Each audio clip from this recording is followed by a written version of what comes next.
and to see a great percentage of our troops home by the end of next year. If you didn't see your email here, you can go to my blog, cnn.com/Cafferty file. Look for yours there. We post hundreds of them every hour. Wolf? All right, Jack, thank you. Happening now, the first polls closing in just under 1 hour. Our exit poll results, though, they're coming in right now. Stand by. We're about to share some numbers with you. A long, emotional, and historic presidential campaign nears its end at the ballot box. But for either Barack Obama or John McCain, this day marks a new beginning. Americans turning out in what may be record numbers. There are long lines, mechanical breakdowns, and in a rainy Virginia, even some damp paper ballots. We're tracking all these voter problems. You're reporting them to us as well. And what it means for you, we've got Election Day covered from coast to coast with several special reports and expert analysis. And I'll also speak this hour with former New York City Mayor and former presidential candidate Rudy Giuliani. We want to welcome our viewers in the United States and around the world. I'm Wolf Blitzer at the CNN Election Center. You're in the Situation Room.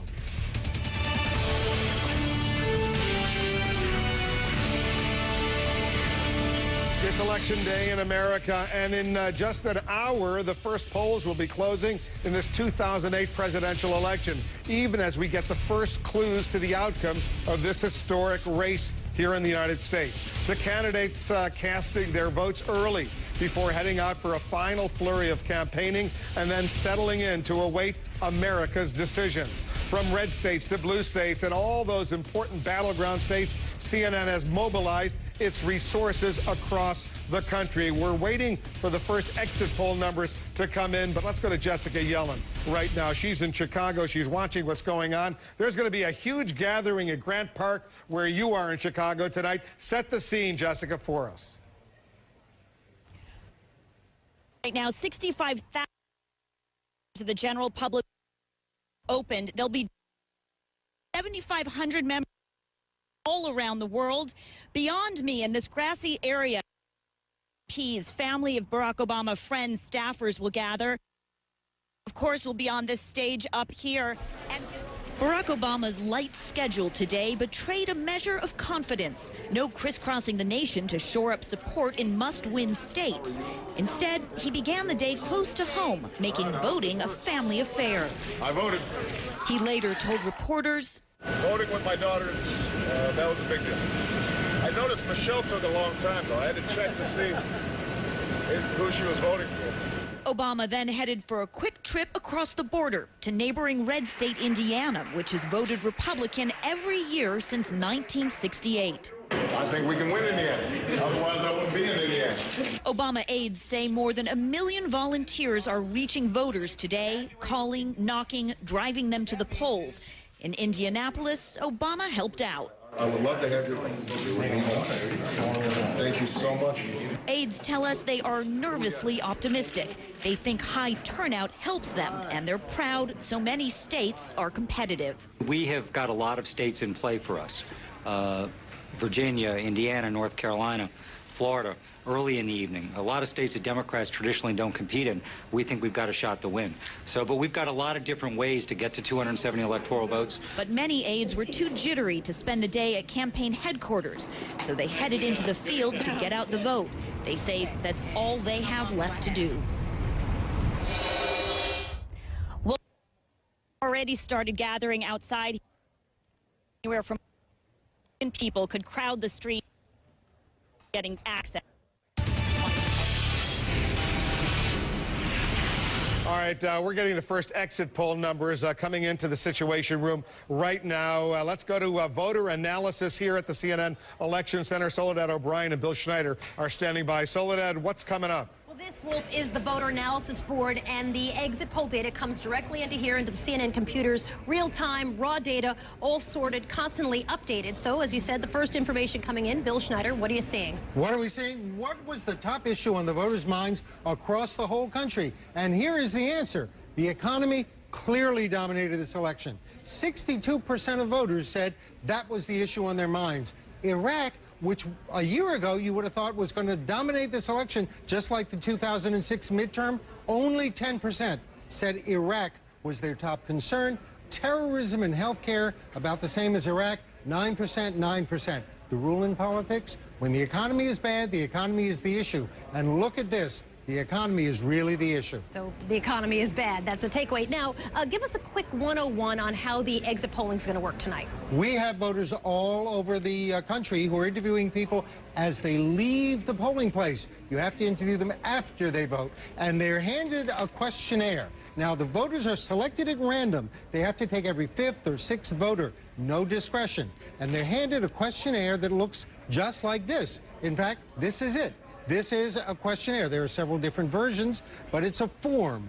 And they privately look at the form, answer the questions front and back. It's covered with all kinds of questions like, how did you just vote? Would you describe yourself as a born-again or evangelical Christian? Issue questions, explaining their vote. They fill it out. Their name is nowhere on this form. They hand it back. The answers are called in and tabulated in our computer. What do they do for the folks who did early voting or for the folks who live in the state of Oregon where everybody does mail-in voting? Well, you can't do an exit poll with those people because they're not exiting any polling place. Those people are telephoned over the weekend just before Election Day. They are asked the same set of questions as if they were voting at a polling place, but it's done by telephone, landline, or cell phone. We reach them. Historically, how accurate are these polls? How accurate? Usually they're fairly accurate, especially in terms of the motivation of the voters. Sometimes they're, within a couple of points of the actual final vote. So we're going to have, Wolf, real-time, raw data, all sorted by computer. We'll be able to dig down very deeply. We're going to really be the place for the why. Why did someone win? Why did someone lose? Why is it close? We can answer that question for you right here tonight. Wolf? All right, guys, we're going to be checking back with you very, very soon. Thank you. All right, I want to show you some pictures right now. These are long lines. This is coming in from our affiliate in Orlando, Florida, the affiliate WKMG. There are we're told there are 3-hour long lines voting at the University of Central Florida in Orlando right now. We're watching these pictures. We're getting incredibly huge numbers of people are showing up, and as a result, many of these polling stations are not ready for them. They have these long, long lines, but people are waiting patiently, getting ready to vote. We'll continue to watch all of this. Let's go over to Dana Bash right now. She's in Phoenix. That's where John McCain voted today. Set the scene this hour, Dana. What is the candidate, his family, what are they doing? They're doing something that is quite unusual for John McCain on Election Day, and that is they're actually still campaigning, Wolf. He is actually in some of the neighboring states to Arizona, southwest states of Colorado and New Mexico, and there's a very simple reason for that, because those two states plus Nevada, those are 3 critical states in this area where he is really trailing in the polls. And I just talked to one of McCain's senior advisors who was very candid, who said, look, we have to win one of these states, all of which went for George Bush in 2004 if we want to win. So McCain was in Grand Junction, Colorado earlier today, and he was pleading with his supporters to keep working. With your help, we're going to take America in a new direction. Get out there and vote. I need your help. Volunteer, knock on doors, get your neighbors to the polls, drag them there if you need to. We're going to bring real change to Washington, and we have to fight for it. And that obviously is really the name of the game today, Wolf. It is getting out that vote. The ground game is what is the most critical right now. And McCain aides tell us that they have been doing heavy-duty calling and door knocking. 3 million on Saturday, about the same on Sunday. Yesterday, a top advisor told me they actually reached about 4 million people, either by door or by phone. But they also fully admit, Wolf, that they are outspent and they are outnumbered by the Obama campaign on this issue, on the issue of the ground game. Not something that Republicans are used to with regard to this get out the vote operation, but they know that it's going to be very tough on all fronts, particularly on getting out their vote today, Wolf. And in Senator McCain's speech earlier today, you noticed something unusual, didn't you, Dana? That's right. Actually, today and also in the wee hours of last night in Prescott, Arizona, he stopped talking about Barack Obama. You know, yesterday we heard him all day at stop after stop actually for the past several days, slamming Obama on issue after issue on the economy, on national security. He simply right now is talking about himself, why he should be president. A really different tone from John McCain, and actually quite an emotional one, Wolf. He actually was certainly trying to be the gritty warrior, but several times that gave way to real emotion, and his voice started to crack, not just because it's hoarse, but because it was emotional. All right, people Wolf. are starting to get sentimental right now all over the country, too. Dana, Absolutely. thank you for that. Let's go back to Jack. He's got the Cafferty file. Touched by Donna Brazil's thoughts on what this meant to her a little earlier, and a lot of people feel that way. I've been getting a lot of emails as a result. Record turnout expected. Voters are lining up in all kinds of weather to pick a president, 35 senators, 435 congressmen, and 11 governors. For some, voting meant waiting in long lines, sometimes in cold, wet weather. Damp ballots actually to blame for delays in a handful of spots in Virginia and North Carolina. For others, voting meant delays dealing with polls that didn't open on time. What, this day sneak up on those districts? Or broken or malfunctioning voter machines. 3 precincts in Kansas City got the wrong registration books. New ones had to be printed up. That held up things there. Some people got their votes in early, though. 30 states allow early voting, casting ballots through the mail or at polling places that open up ahead of Election Day. 1/3 of all voters estimated took advantage of that. But that process wasn't seamless either. At least 2 presidential elections, the last 2, shrouded in controversy. In 2000, the Supreme Court, in effect, appointed our president after an agonizing weeks-long wait down there in Florida. In 2004, strong suspicions that some voting machines had been tampered with, and that affected the outcome of that election. And there are a lot of us that don't trust that these election results tonight are going to be legitimate either. A lot of suspicions surrounding what is arguably a very badly broken system. The question this hour is this: how would you change the way we elect our presidents? Go to CNN.com/Cafferty file and post a comment on my blog. It is ridiculous. The fractured differences that exist state to state, all of the requirements. Different rules all over the country. It's nonsense, you know. It needs to be standardized and cleaned up. And we say that every 4 years. And then they forget about it. And then we have this discussion the next time. Right. Yeah. Get ready for the same discussion in 2012. That's right. All right, Jack. Thank you.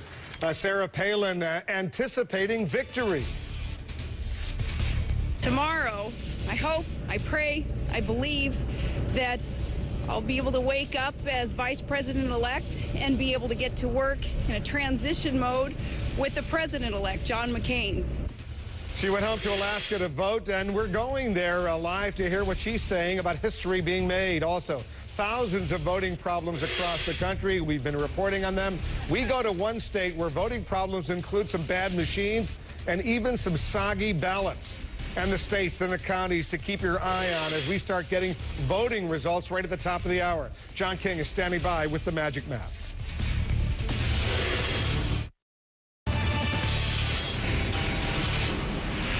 We got breaking news here in our political ticker. Let's go right back to Soledad O'Brien and Bill Schneider there at Voter Analysis here at the CNN Election Center. More numbers are coming in, what voters are thinking and feeling, Soledad. Yeah, exactly. All the information coming from our exit poll data that we're getting. This is the Voter Analysis Board. We're able to get in real time all the information. So we got some new numbers. Bill, let's talk about some of those key issues. Okay. Well, let's look at the Iraq issue. I'm going to use this device, which is known as a magic finger, and we're going to go right to the key issues. And Iraq was the second most important issue. Only 10% said Iraq was the reason why they voted today, why they chose their candidate, 10% nationally. But when I touch Iraq, here it is in all the states we have so far. So explain this funnel shape to me. What are we looking at here? Okay, this funnel shape, like a stack of drawers here, tells us they're all blue. You notice that. What that means is in each of these states, this is how voters who were concerned about the war in Iraq voted, and blue means in all of those states they voted for Barack Obama, but in 2 states down at the bottom, the people concerned with Iraq voted for John McCain. Now, we can open these drawers. Let's look at this gold bar, which is the United States as a whole. How did people who were concerned about the war in Iraq vote in the country as a whole? The answer is 63% for Obama, 36% for McCain. We now know concern about the Iraq war helped Obama, gave him a big margin over McCain, and in some states that margin was even bigger. Let us see Rhode Island. 70% of Iraq voters voted for Barack Obama. But in a couple of these states like Kentucky, the voters concerned with Iraq gave the edge to John McCain, 53-44. Right, so we continue to update the information as we get it in real time here. And of course, as you pointed out, what a difference a year makes. Iraq was polling first just a year ago. Wolf, back to you. All right, Soledad and Bill, thank you. The Republican vice presidential candidate Sarah Palin returned to Alaska, to her town of Wasilla, to cast her ballot today. Let's go to Alaska. Gary Tuckman is on the scene for us in Anchorage right now. How did it go, Gary? Well, Wolf, most of the United States is having a warmer than normal election day. It's actually colder than normal here in Alaska. So it was 9 degrees when Sarah Palin arrived about 4:45 a.m. local time after a flight from Nevada, where she had a rally last night. She was with her husband, Todd, and they came here solely to vote. And like most intrepid Alaskans, she was actually holding a heavier coat. It's amazing how people dress here in the cold weather. They don't dress nearly as warm as people like us do. But anyway, they got into a car, and then they had an hour drive to Wasilla. That's where she grew up. That's where she was mayor. That's where she planned to vote. They got there so early the polls weren't open yet, so they had some coffee. She then went into the polling place, went behind a curtain, and we presume, a safe presumption, that she voted for the McCain-Palin ticket. Now, Sarah Palin said to reporters she hopes, prays, and believes she will win, but she also left open the possibility that she won't. I do recognize that this is an historical event, no matter which ticket, of course, prevails. And there, too, it bodes so well for the progress that our great country is making, and barriers, of course, being removed, and glass ceilings being shattered, again, as the representation on both tickets will show. It was a 4-hour stay in snowy Alaska. They then went back to the airport, boarded the plane, and they're now heading to Phoenix to join John McCain. Ironically, they flew out of the Ted Stevens International Airport in Anchorage. Ted Stevens is the senior U.S. Senator from Alaska, has been there 40 years, also running for re-election today after being found guilty of 7 felony counts last week. Sarah Palin and John McCain both said they wouldn't support him. Sarah Palin was asked today if she voted for Ted Stevens. She said, quote, "I don't have to tell anyone who I voted for." Wolf? Thanks very much. He's fighting for his political life, Ted Stevens, in his Senate battle tonight as well. Barack Obama's running mate, Senator Joe Biden, voted in his hometown of Wilmington, Delaware, along with his wife and 90-year-old mom. Biden then made a final campaign stop in the crucial battleground state of Virginia, but says he won't give any predictions. I think it's just so presumptuous as a candidate, you know, to even let yourself think that you know what the voters are going to do. I know that sounds stupid, but I really mean it. If you notice, you know, all the things you hear me say, you've never heard me say, I believe the American people think, or I never presume to think for, you know, for the voters. Senator Biden then flew on to Chicago to watch the election results later tonight with Barack Obama. Former President Bill Clinton waited in line with his wife, Senator Hillary Clinton, to vote in Chappaqua, New York. Afterward, President Clinton talked about what it was like to walk into the booth and not see his wife's name on the ballot. It was a little bittersweet, but I'll always look back on this with great pride, what she did and how she did it. And I think the American people saw both in the campaign and in what she did for Senator Obama, which was unprecedented in the annals of modern American politics, what kind of person she is. And so I feel great about it. Senator Clinton was looking ahead. I think that the country will be well served. I'm not painting any rosy scenarios. It's going to be very difficult to dig ourselves out of the ditch that the Republicans are going to leave us in, but we'll do it, and I'm very confident about that. All right, we're getting more exit poll numbers coming in. They're coming in, and Bill Schneider and Soledad O'Brien, they're crunching the numbers for us. You're going to see them right here. Stand by. And we'll also get the first official voting returns in less than 40 minutes from now. We should start projecting states once all the polls in a state are closed. That's coming up as well. Stay with us. Lots more coming up right here in The Situation Room.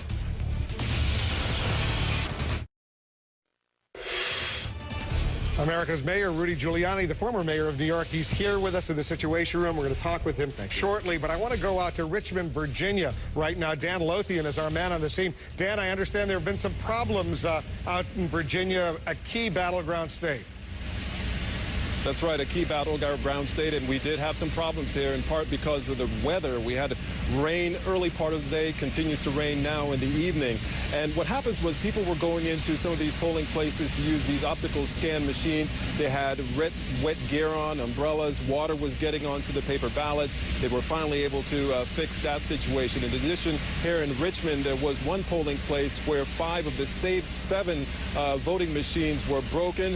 They had to shift over to paper ballots. They were eventually able to bring in some additional machines. And I can confirm as well that 1,000 people were in line in Chesapeake, Virginia. We were told that they were simply overwhelmed. They had to bring in additional people to help out there. But overall, officials are saying that they don't have any major problems here in the state. Now, right now where I am, no long lines behind me. But earlier today, we did have long lines. And we had a chance to talk to some of the folks who said they're just happy and proud to be taking part in this historic election. Wolf?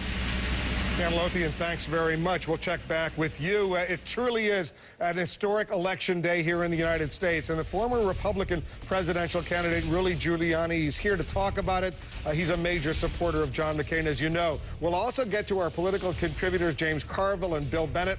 They're standing by live as well. We'll hear what they think. The best political team on television and more right here in The Situation.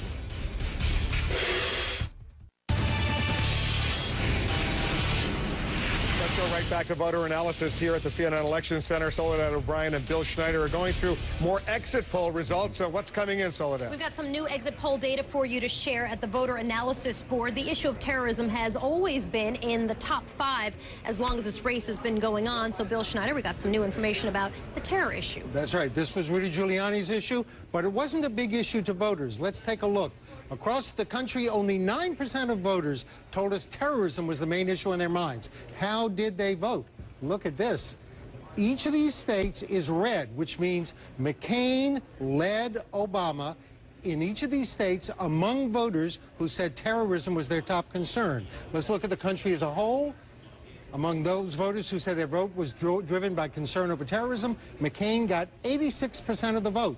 Pennsylvania was a state, no, it's not up here. Oh, there it is. Pennsylvania. Good. Your finger. There it goes. Nope. Pennsylvania was a state that suffered from the terrorist attacks of 9/11. Those concerned about terrorism voted 88% for McCain. The top issue in 2004, but times change. Will these numbers change? Yes, they will. During the course of the evening, we're constantly updating this information with new interviews with new voters. A lot of people are still voting. Early in the night. Polls haven't even closed in many places, obviously. Right. So we got a long way to go. All right, Bill, thanks. Exactly. Back to you. All right, guys, thanks very much. And joining us now is the former mayor of New York, the former Republican presidential candidate, Rudy Giuliani. Terrorism, a huge issue. I think we can all agree. Thank God it isn't seen as a huge issue right now. A year and a half ago, key issue. It reminds me of the wisdom that David Garth once taught me when I was running for mayor. Yeah, he said elections are won by the question people are asking when they go into the election booth. The fact that people are not concerned about terrorism indicates, there hasn't been a major terrorist attack. If people were walking into the polling booth thinking terrorism, probably no way that Barack Obama has a chance of winning. McCain wins.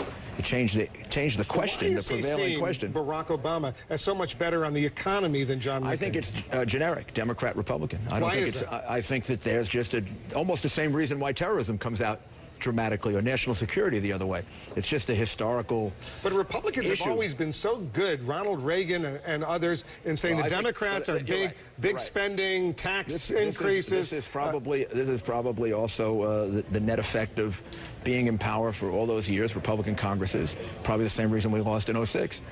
Republican Party lost some of its credibility on the economy. Because spending exploded over the 8 years of the Bush administration. When you think economy, you think Republican, you think low taxes, low spending. Some smaller government. But the era of big government is here. We got the low taxes, but we got the big government. And huge government right now, a lot bigger than it was 8 years ago. The national debt has doubled over these past 8 years. Lost our part of our brand. Was that environment, if in fact Obama goes on to win, it's still a huge if. We don't know who's going to win right now, but if he goes on to win, what will be the what will you look back at and say was the changing moment? If we're going to reestablish the base of the Republican Party, the real base of the Republican Party has to be based on smaller government, less spending, getting control over spending. Doesn't mean no spending. It means disciplined spending. I mean, I throughout have thought that the president right now should be talking about a 5–10% spending decrease in Washington. Just impose it. Mike Bloomberg is doing it in New York to get ready for the deficit that he sees coming. It's going to be a big deficit here in New York, too. He's got a lot of problems. Right. Whoever is elected president tonight is going to have to unite this country and bring this country together. How divided? You've traveled all over. You've campaigned for right now, John McCain. How divided is the country right now? So it's an enormous challenge to either Senator McCain or Senator Obama. These are patriotic people. They love their country more than they love their party. Sometime tonight, after one side or the other is very angry, right?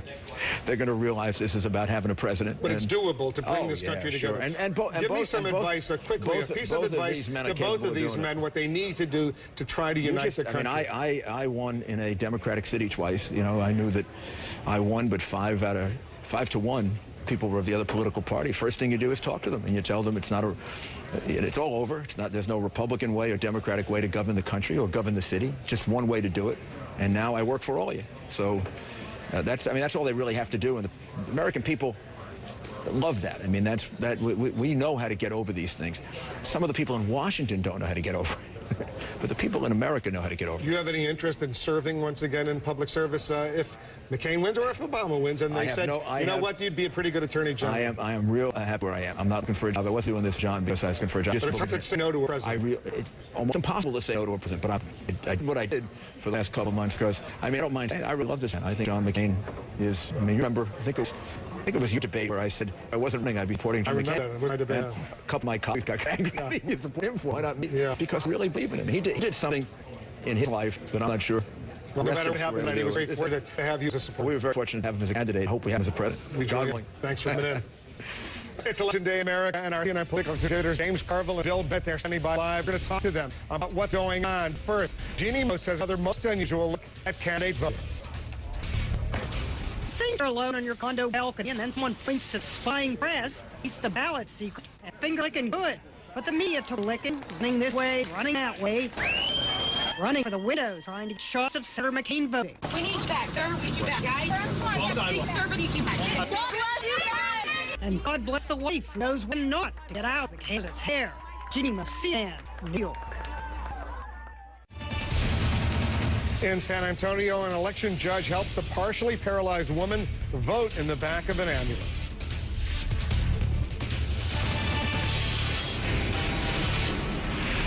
Let's go right back to Ali Velshi. He's watching what's going on. Some voting problems. Our voter hotline phone is sort of ringing off the hook, isn't it, Ali? As we expected, Wolf, what's happened is people have left work and they are lining up to cast their ballots. We're getting a lot of calls. In fact, the increase in calls now with poll access problems is growing. We have been getting a few calls now from Norfolk, Virginia, Norfolk County, where we are hearing about lines in some precincts in excess of 5 hours, 5 to 7 hours. I just got off the phone with somebody who said that they waited 5+ hours. They saw a lot of people leaving. I got to tell you again what Donna Brazil said. Please, if you're in line, do what you got to do to stick around. Bring a book, bring a friend. If you are in line before the polls close, you will get to vote in every precinct around the country. They'll block off behind you, and then you'll get to vote. So far, as I said, we've had 3,000 calls come in the last hour. Please call us if we have problems, because we can get onto those. The number is 1-877-GO-CNN-08. We'll get onto those problems, and we'll track them down and see if we can solve them for you, Wolf. Thanks very much, Ali. We'll continue to watch this story. All right, let's go right back to voter analysis right now at the CNN Election Center. Soledad O'Brien and Bill Schneider, they're going through more exit poll numbers. What are we picking up, Soledad? All right, well, right to the analysis board. We'll take a look at how new voters are voting. We could also break it down state to state, break it down by demographics as well. Let's do both right now for new voters, Bill. Let's take a look. That's a demographic group, new voters. Here are all the groups we can look at the vote by. New voters right down here at the bottom, people who have never voted before. Every one of those shelves is blue. That means new voters gave the edge to Barack Obama in each one of these states, including this gold bar, this gold shelf. Let's open the shelf. That's the United States as a whole. This says first-time voters voted 72% for Barack Obama. And in all the other states on this list, including Georgia, Louisiana, California, new voters went for Obama. Lots of states missing, lots of information still to get. The polls are open. People are still voting, obviously. Right. All right, Bill, thank you. Wolf, back to you. Soledad and Bill, thank you. We're going to come back to you as more numbers come in. Let's discuss what's going on with our political contributors, the Democratic strategist James Carville and Bill Bennett, the host of the national radio talk show Morning in America. Guys, thanks very much. These new voters, overwhelmingly, not a surprise, voting for Barack Obama. But is it a surprise? No, it's not a surprise. And as you know, October the 7th round is set. I think this race has been over for a long time, and I'm glad. Yeah, a long time. We'll see. But yes, I'm not. But it's not. But it's not surprising that they had a very aggressive. That campaign did a magnificent job. Was very aggressive, getting people out, getting them registered. So I'm not surprised at this number at all. That 72% is high. Is that a surprise to you? No, I think they did a lot of great grassroots work, and the kind of idealism to which they appealed. McCain appeals to a certain kind of idealism too. But the kind of idealism to which the Obama campaign appealed is ready set for young people. It fits with what they learn in the schools. And you saw the exit poll numbers that, in terms of the most important issues, by far it was the economy. Way, way, way down. The war in Iraq, the war on terrorism, and everything else. And Rudy Giuliani just said, you know what? Democrats are perceived as better on the economy right now than Republicans. Well, yeah, because mainly the Republicans have been in charge, and the end party gets blamed for the economy. We generally do a little bit do better on the economy, but you know, right now we're in pretty serious recession right now. It's not surprising that you would see these numbers. In fact, you would expect them, and it's what's causing the Republicans. It's going to cause them a ton of grief tonight. I mean, a lot. Yeah, I guess one surprise maybe is McCain might, you know, given the enormous challenge he faced because of the economy, he's doing you know, better than perhaps some other Republicans might have done. Given the headwinds, I think he's doing very well. I'm holding up for 273 for McCain, by the way. You're still predicting? Yes, I am. But look at the glass half. The magic number being 270. Look at the glass half full for the whole country. Those terrorism numbers are low. The war in Iraq numbers are low. Part of that is success. I mean, we have not been attacked. The main job, according to the Federalist Papers, of the Commander-in-Chief is the security of the citizens. Can we give a little credit there? Little thanks. It's off the table. So you want to give credit what you're saying to the President of the United States, Bush and Vice President Cheney, and neither of whom has been very evident, visible during the course of this campaign. The rules have to apply. If you're responsible for the economy, which, you know, obviously in some ways you are, but in many, many ways you're not, how about the defense of the country, for which you are actually responsible? But it's true. I think it's fair to say that 80 or 90% of the country thinks that the country is moving in the wrong direction. Yes. Right now. Again, these were very, very, very tough headwinds. There's no doubt about it that Senator McCain was sailing into. And it's, you know, it's going to be overcome, and this is going to be a big night. A really big and when night. Look at these pictures. You're looking at these live pictures. Those are aerial shots coming in from Grant Park in Chicago, where hundreds of thousands of folks are expected to show up. They're not yet there, but they're expected to show up. Bill, they're either going to be really, really happy or really, really sad. We don't know what the outcome is going to be. Take a look at this live picture. This is coming in from the Biltmore Hotel in Phoenix, where John McCain's going to have his rally tonight, his event, after we know who wins and who loses. Well, that's not a bad place to be, no matter what happens. Yeah, we've all been at Grant Park, because someone else will have to speak to it. But listen, if he gets 273, McCain, I'm up all night. I'll go right to the radio show from here. Yeah, I will say this. Grant Park is a great urban area. What they've done at Lakefront Chicago is magnificent. But the Biltmore is out, obviously, first-class hotel. We've stayed there many times. But I think there are going to be 1 million people there, which is going to be pretty remarkable. It's a great night for democracy. It's a great night. No matter what happens. That's right. And if Obama is elected. Yes, sir. Because you're an historian and you've written brilliant books about American history, several volumes. How significant, from your perspective, would it be that an African-American will be the president of the United States? Well, it's hugely significant, and I hope closes a chapter in American history. The great stain, obviously, you don't change American history. But the notion that some people say, well, if you're born black in this country, you know, there's just things you're limited from doing. This is the biggest job of all. It's quite a powerful It's a tremendous statement if in fact that happens. Think of what you can say to children now, every child of every race. And you're a son of the South. I grew up in the segregated South. All right, say I'm 64 years old. Let's be very candid. When I started college, there were no African Americans at LSU.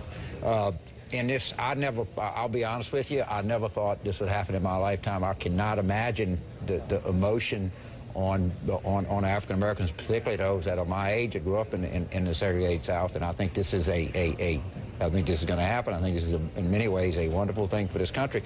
And I thought that, like yesterday when Senator Obama's grandmother died, I thought you were very good on that, Ms. Secretary. And I think this tells a lot of children in this country who are being raised by grandmothers that, you know what, you can achieve a lot. I think there's a message in Senator Obama's grandmother's death. I mean, in everything we look for something. I think that was a real message to kids out there, and you were very good on that, sir. Don't go away, guys. Don't go away, guys, because we're gonna spend the next few hours together talking about what's going on. We got a lot of news. We're waiting for the first polls to close. They're about to close at the top of the hour. What, in about 14 minutes or so from now. John King is standing by. He's going to show us what to look for on our magic map in some of the key battleground states.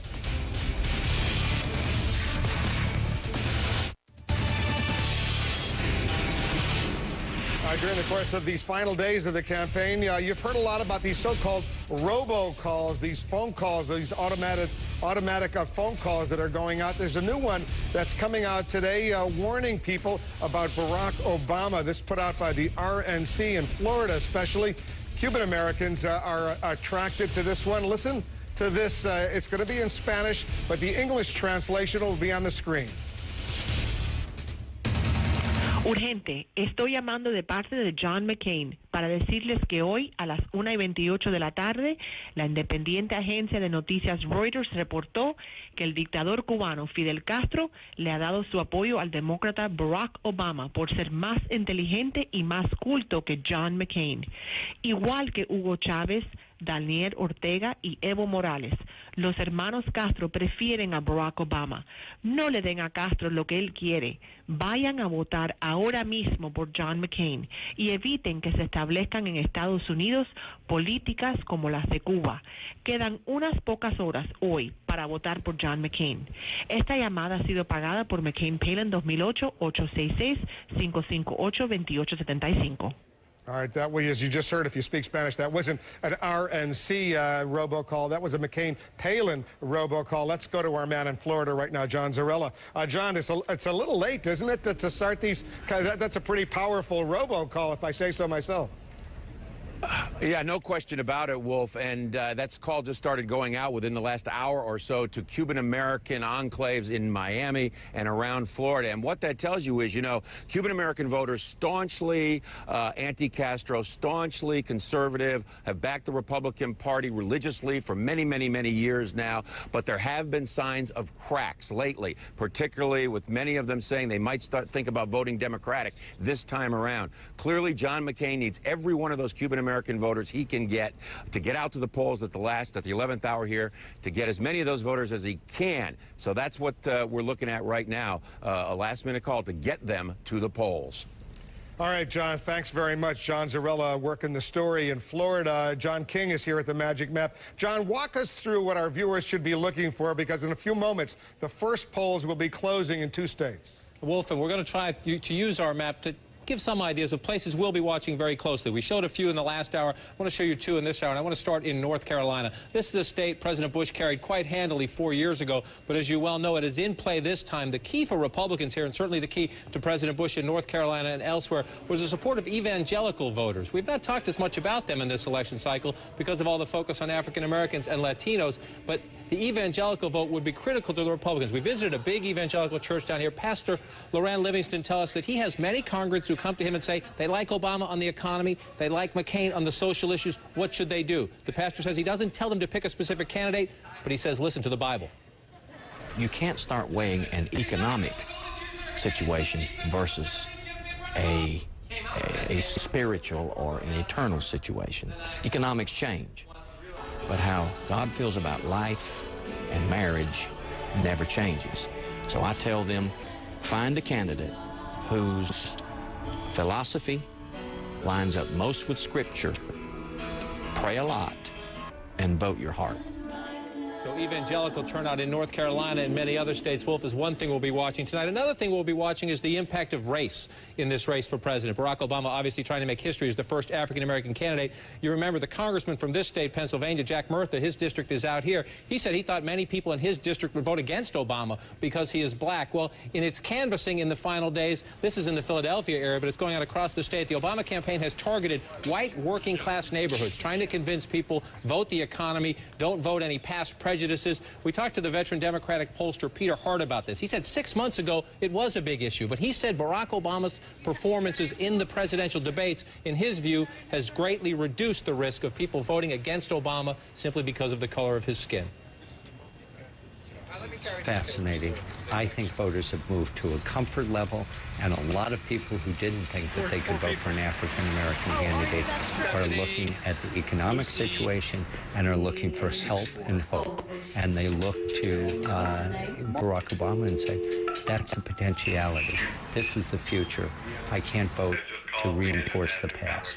So I think many of the racial problems that were there have diminished. It hasn't disappeared, but it's diminished. The impact of race on the election, another thing we will look at, Wolf, in the key battleground states, including Pennsylvania. We visited 31 states over the past few years, and going to watch many of them tonight as we watch the results come in. It's getting exciting out there. All right, thanks very much, John. Just ahead, we're going to go back live to the candidates, the presidential candidates, Barack Obama in Chicago, John McCain in Phoenix.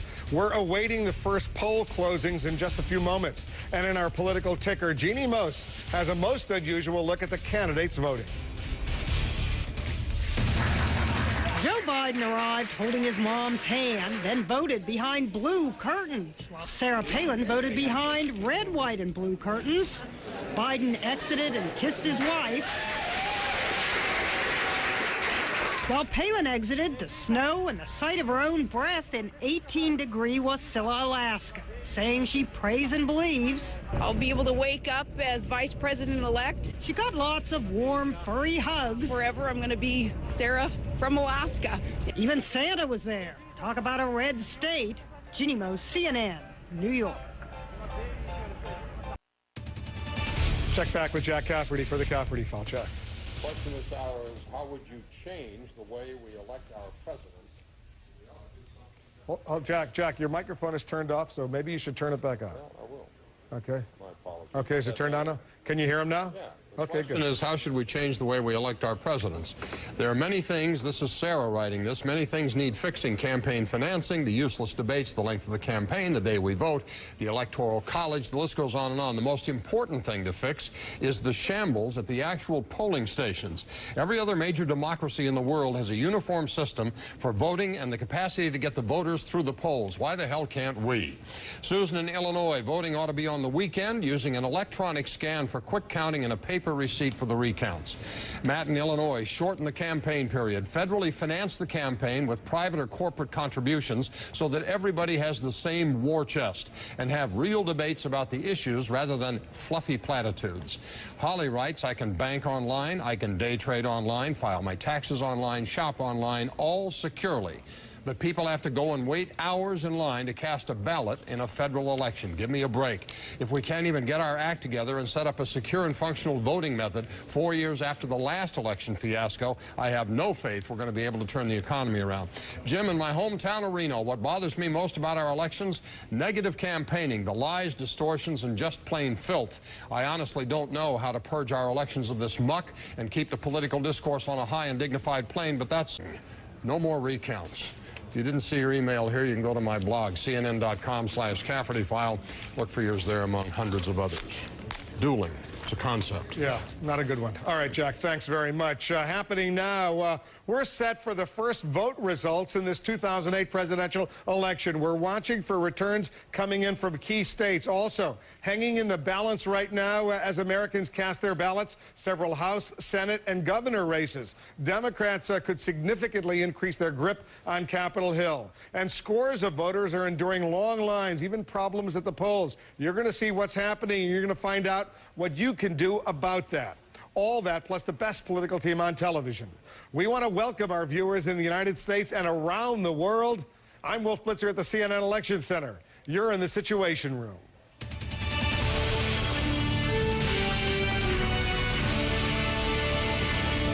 It's 6 p.m. and the polls have just closed in parts of Indiana and Kentucky. Most of the polls in those two states, in fact. Not all the polls are closed in those states. They will be at the top of the next hour. Two big tests we're watching right now. Can Barack Obama pick up Indiana, which typically votes Republican, and in Kentucky, can the Republican minority leader in the U.S. Senate Senator Mitch McConnell hold on to his seat. Moments from now, we'll be getting the first real votes coming in this historic election. And you can keep an eye on the bottom of your screen where the results will be streaming in. Stand by for that. Meanwhile, there's breaking news. Let's go back to voter analysis right now. Soledad O'Brien and Bill Schneider, they're standing by. And they're getting new numbers on these exit polls that are coming in. Soledad? That's right, Wolf. Right to the voter analysis board and some of these new numbers for exit polling coming in. One thing that's not going to change are some of the issues, and the big issue, which is the economy. How does it look? How does it look? Let's take a look at where it is now. Still, the economy is the #1 issue. 2004, it was terrorism. 2006, it was Iraq. This year, the economy. Let's dig a little bit deeper. Break it down for me. How do people feel about the economy now? What do they say when they're polled? Stinks. How about that? 93% say the economy is not so good or poor.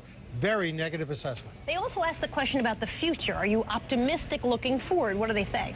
They're pretty optimistic. 47% think the economy is going to get better. That's twice as many who think it's going to get worse. So the economy may be terrible, but people are optimistic. Interesting to see over the last couple of weeks, both candidates have been talking about the other guy raising your taxes. And that was a question in the exit poll. We asked people, do you think Obama will raise your taxes? Do you think John McCain will raise your taxes? And look at this. 61% say McCain will raise their taxes. 70% say Obama will raise their taxes. About taxes, they are pessimistic. About the economy, they think it'll get better. Taxes, they're not very hopeful. And we want to keep reiterating, Wolf, that these numbers are going to change. What will not change is the economy as a top issue. I don't think so. All right, Wolf, back to you. Thanks very much, Soledad and Bill. The first polls are already closed in some counties of Indiana and Kentucky. The rest of the polls in those states, as well as all the polls in the key state of Virginia and other eastern states, will be closed in less than an hour, 7 p.m. Eastern. Then by 7:30 p.m. Eastern, polls will be closing in Ohio, North Carolina, and West Virginia. And just a half hour later, 8 p.m. on the East Coast, polls in Florida and Pennsylvania and 13 other states will close. At 9 p.m. Eastern, it's Colorado and 14 other states, then Nevada and a handful of others at 10 p.m. Eastern. It won't be until 1 a.m. Here on the East Coast that the last polls will close. That will be in Alaska. And we'll be tracking every minute, every development. And at the end of it all, voters will have chosen a new president and a new Congress. Today, neither presidential candidate took anything for granted. Barack Obama cast his vote, then quickly rushed back to the campaign trail. Our senior political correspondent, Candy Crowley, is in Chicago watching this. Might be Election Day, but they're still trying to make sure that they get out that last vote. This was a campaign, Wolf, that was absolutely determined to move forward, to never let up. He said it in his speeches all the time. They were out on the ground in all of these counties with so many turn out the vote offices, that they really felt that they could not let any of this go until this final day. So you saw Barack Obama. He went over to Indiana, a state that he thinks he has a possibility of winning, which would be pretty historic if he won that red state, which has been red since 1964. So he did go over there. He made some symbolic calls to voters saying, if you haven't made up your mind, please vote for me. This is also the time, Wolf, when these candidates begin to sort of have mixed feelings, because they are at the end of something and the beginning maybe of something else. So Barack Obama was asked whether he was feeling just a little bit nostalgic. Voting with my daughters, that was a big deal. I noticed Michelle took a long time, though. I had to check to see who she was voting for.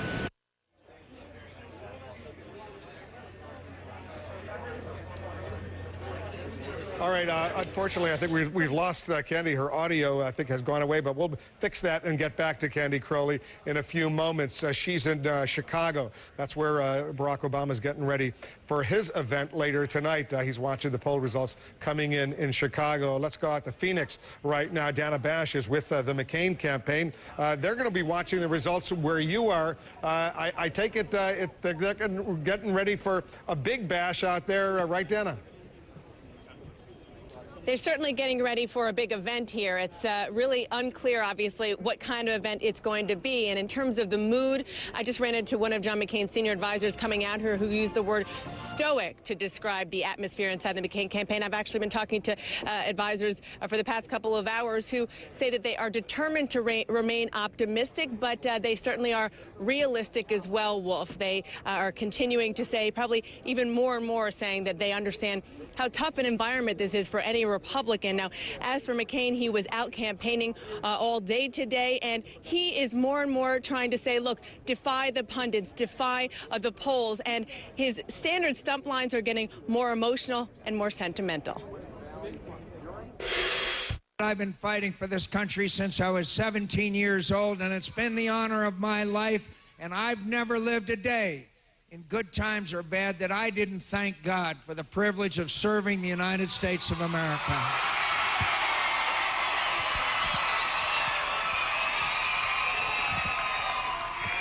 I owe this country more than it will ever owe me. And I promise you, if I'm elected president, I will never let you down.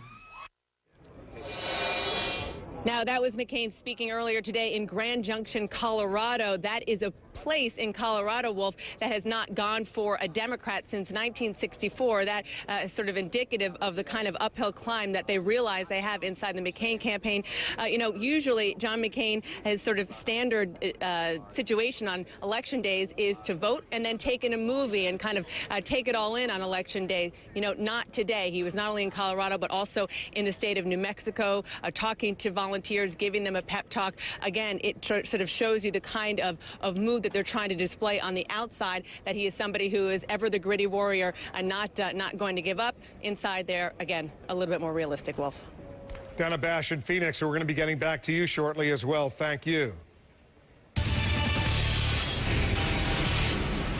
All right, CNN is the only network to have established a voter hotline to report problems at the polls, and there's new information coming in right now. Allie has been fielding a lot of those calls. What are you hearing, Allie? A lot of calls, Wolf. We've taken 25,000 today since the polls have opened. We're charting them along with InfoVoter Technologies to see what the concerns are. By a long shot, voter registration issues are the biggest issues. These are people whose names are not on registration rolls. The second one are the second biggest issue, mechanical problems, polling machines not working. The third one is poll access, long lines, and that's where we want to take you right now. We've got a call. We've had several calls, but I want to play one for you from Marie Murphy in Norfolk, Virginia. Let's listen to her.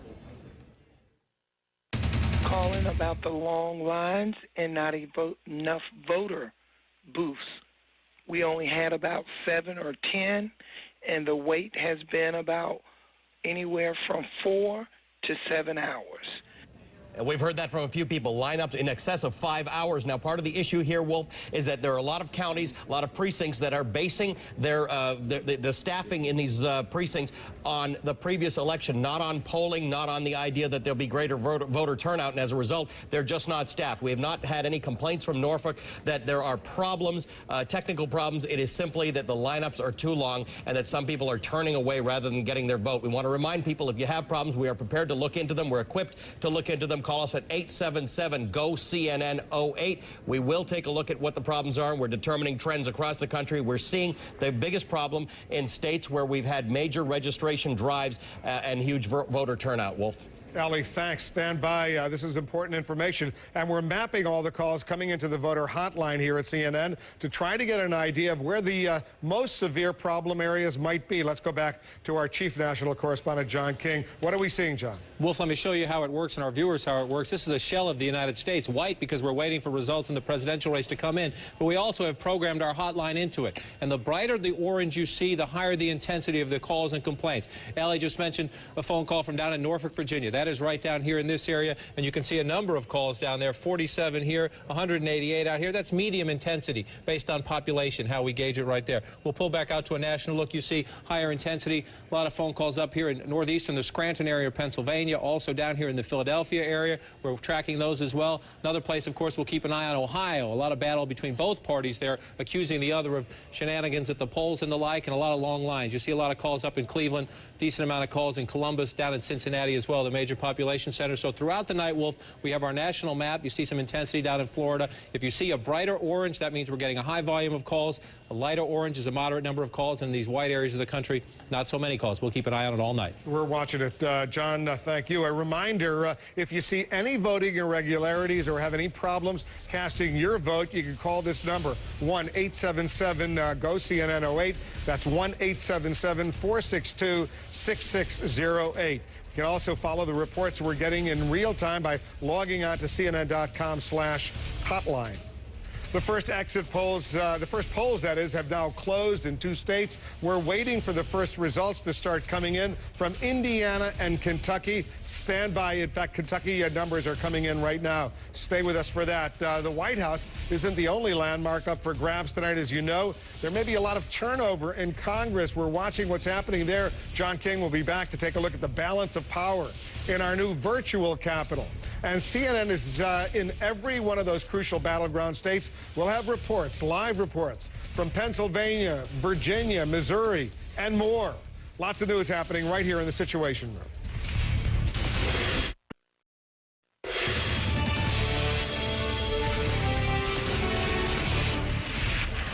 In our political ticker right now, it's not, of course, just the White House that's up for grabs. It's both the Senate and the House of Representatives. The balance of power at stake right now in this historic election. Campbell Brown is here. John King is here. Campbell, this is a new technology we're about to unveil to our viewers. Set the scene for us, you and John. Well, as you said, I mean, this is going to be a huge night in both the House and the Senate. A challenging night would probably be a nice way of putting it, John, for Republicans in the House and the Senate, where they're expected to lose seats in both places. But set the stage for us before we get into the nitty-gritty about where things stand right now and what it looks like. Well, I'll show you the numbers first. If you just look at the numbers up here on the screen, the Democrats have a majority in the House, 236 to 199, and they have a majority in the Senate. This shows the race is up right now, but it's 51-49. I'm going to try this for the first time on live television there and give you the Capitol. Roll, please.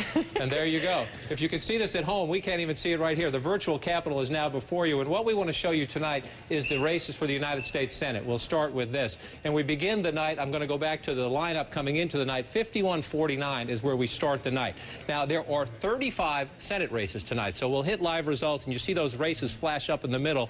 And most parties believe of the 35 up tonight, Democrats are defending 12. The Republicans defending 23. That's a hard challenge for the Republicans. Most believe that number of seats are relatively safe. You see the blue filling in the middle, the red filling in the middle. Those are seats we believe are safe. So you get to some pretty big races, Campbell, early on in the night in the state of Virginia. You see the candidates there on your screen. Mark Warner, the former Democratic governor, on the right of your screen. Jim Gilmore, the former Republican governor. 2 heavyweight candidates. But Democrats expect that they will win this race and win it quite handily. So I'm going to hypothetically assign it. And you see how the numbers change on our map. 51 there. Another pickup the Democrats expect is out here in the Southwest in Colorado.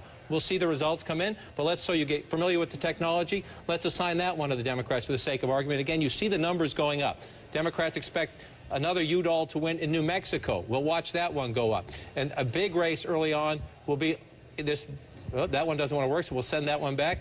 We're frozen up at the moment here, but Campbell, as we go on throughout the night, we'll have any number of races that we can bring up. We'll work out the kinks in the technology. For Democrats, of course, the goal is the magic number of 60, which would give them a big enough majority to block a filibuster in most cases. We'll see if that plays out. Most Republicans think the Democrats will win 7 or 8. Will they get to the magic number 9? That's a big issue. A race to watch out there, of course, way out in the West, Alaska. Ted Stevens just convicted of corruption charges. Right. Can he hold on? And we'll watch the House balance as well, because whoever is the next president will have to deal with the Congress. And if Barack Obama wins, how much in control of the Congress will his party be? And if John McCain wins, how much of a Democratic majority will you be fighting in the Congress? And John, quickly, without getting into specific House races, in last election, Democrats picked up 30 seats in the House. I've heard predictions range from 20 to as much as 30 again in the House this round. So this could be a real game changer. And it depends highly on the turnout today. Younger voters, do they just vote for Barack Obama, or do they stay engaged and vote Democrat for Congress? African-American turnout, do they just come out in high numbers and vote for Barack Obama, or do they go Democrat all down the line? Most Republicans think they will lose 25 at a minimum in the House. Campbell, they think it could go to 30, even 35. 2025 if there are big Obama coattails and Obama has a good night. Conversely, the same thing. They think if Republican turnout is surprisingly high, maybe they can keep it to 24 in the House. It's hard to say that that's their optimistic goal, but most Republicans think if they only lost 24, 25, they would call that a good night, given how tough this year is. All right, John, a lot to keep an eye on tonight, and some of the stuff we'll be learning fairly early in the evening when polls close in some of these East Coast states, Virginia, North Carolina. A lot more with John later. Wolf, back to you. All right, guys, thanks very much. I want to check in. First of all, some poll results are coming in. Indiana, most of the counties are closed there. We have no results yet in from Indiana. You can see 0%, 0%, but we should be getting some results coming in from Indiana very soon. All of the polls in Indiana won't close until 7 p.m. Eastern. That's at the top of the hour. Remember, 11 electoral votes in Indiana, which is turning out to be a key battleground state. Kentucky, not so much a key battleground state. Right now, only a few polls results are in. Less than 1% of the precincts have reported in Kentucky. McCain had 59% to 40%. These numbers are just coming in right now. They're going to be changing dramatically. We have correspondents in all the key battleground states, and I want to go briefly and check in to see what's going on. We'll start off with Brian Todd over here. Brian, you're in Philadelphia. What's the latest in Philadelphia? A lot of energy and excitement here, Wolf. We just found out that they may not be expecting a record turnout in Pennsylvania, about maybe 80% at most, but that will not exceed the record, we're just told. At this voting station, a very smooth operation. People getting processed in as we speak. This poll closes in a little over an hour and a half. People are coming in and out. There were long lines here earlier today, snaking around the street. In Pennsylvania, the only reports of irregularities, some people showing up at the polls thinking that they're registered and finding out they are not. They're given provisional ballots. We're told that is not a widespread problem. Also, in this precinct and in others, some voting machines malfunctioned. In the cases where they did, they used paper ballots, and everybody got a chance to vote. But overall, a very smooth operation here. Very, very high turnout. We're going to know in a couple of hours how the campaigns did. They really blitzed this state. We're going to know in a couple of hours, Wolf. We'll check back with you, Brian. Let's go to Dan Lothian. He's in Richmond, Virginia, where we knew there were some problems during the course of this day. Dan, tell us what happened. Well, what we had is that in one precinct here in Richmond, we had a particular polling place where 5 out of the 7 voting machines broke down. They had to turn over to paper ballots, and they were finally able to bring in some additional machines. Also, in the Chesapeake, Virginia area, we had about 1,000 people. We confirmed that about 1,000 people were in a line there. They were simply overwhelmed. They had to bring in additional personnel to help out. We're told that situation was rectified. But in general, officials telling us that really they prepared well for this, and they did not get all those problems that a lot of people had feared. Polls closed in about 40 minutes, and we're told that if there are long lines like we saw earlier today, anyone who is in line by 7 p.m. will get to vote. Wolf? We'll watch in Virginia with you. Ed Lavandera, we're just outside St. Louis, Missouri. Is that right? Ed, is that where you are? Right, we're in the suburb of Webster Groves, an interesting area to be tonight. As the polling location that we're at, you can see it's starting to trickle down now. The amount of people that have been coming through here, there's about an hour and 45 minutes left in voting. The polls close here at 7 a.m. or 7 p.m. Central Time. At this particular location, they're approaching 80% turnout, which is a little bit more than what they're expecting for the state across the state of Missouri. They're expecting about a 76% turnout. Everything we've heard so far is that is still on track to be the case for today. But in the north part of St. Louis County, we are hearing major reports of long lines in various places, kind of a wide range of reasons for why that is happening. But from what we've heard, we had a producer on the ground at one of those locations, and they were reporting that people seem to be in good spirits and willing to wait out the lines this evening. But these ballots, not just the presidential election, but there's a lot of local issues on these ballots. So many officials are telling us that it's taking people a long time just to get through all of the different measures and all of the different choices they have to make on these ballots. Wolf? Well, we have to be patient on this day if they want to vote in so many parts of the country. Ed, thanks very much. I want to remind our viewers also to keep an eye on the bottom of the screen. You'll see the numbers coming in. As we get them, you will see them throughout the next several hours. And in Kentucky and Indiana, where a lot of the polls are closed right now, you'll see those numbers coming in rather quickly over the next hour. All the polls in those 2 states will be closed at the top of the hour. We're moving into this final phase. Polls in parts of 2 states, as I said, are already closed. We're waiting for the returns, more returns from Indiana and Kentucky. Here's a question. Why are some people voting the way they do, the way they vote? We're taking a closer look at the issues that mattered most in the voting booth and tracking real-time results. How you can keep up with numbers at CNN.com. This is information you need to know right here in The Situation Room.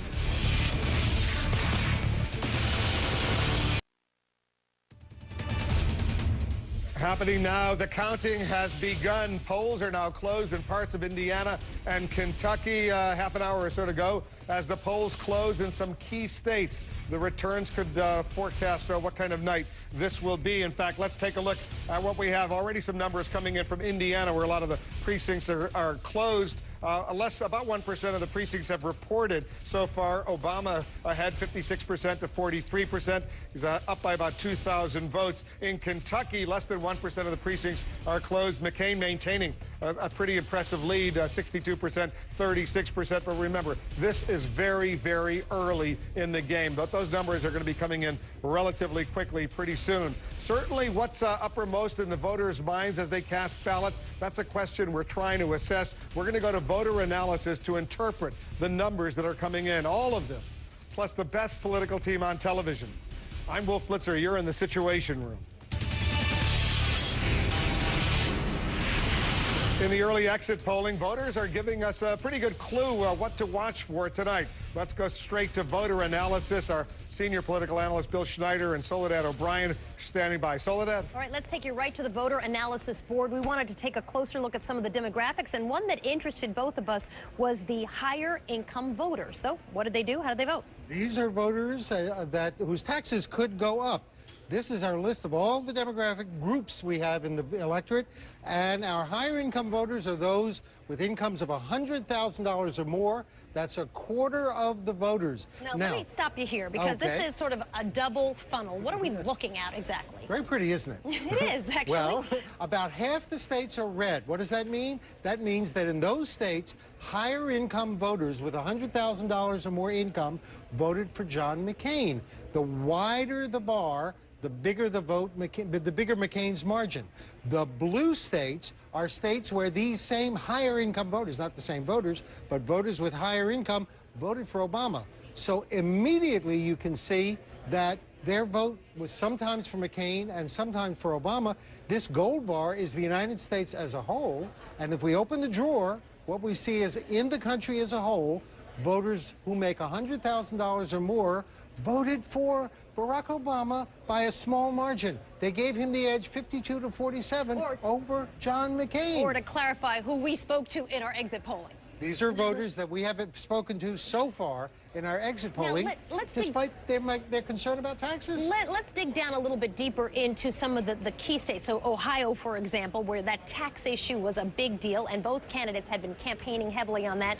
And also Colorado is another good place. Okay, Ohio is a key battleground. Let's open the drawer and see what's in it. In Ohio, higher income voters voted for John McCain. So the tax issue in Ohio appears to have gotten McCain some traction. The other state you mentioned was Colorado. Colorado. There you go. In Colorado, the tax issue worked for Obama, not for McCain. Higher income voters weren't put off, apparently, by his pledge to raise taxes, not of voters over 100,000. He said he would raise taxes only of voters who make more than 250,000. So apparently that didn't faze those voters too much. The voters over 100,000, they voted almost, 11 points margin for Barack Obama. All right.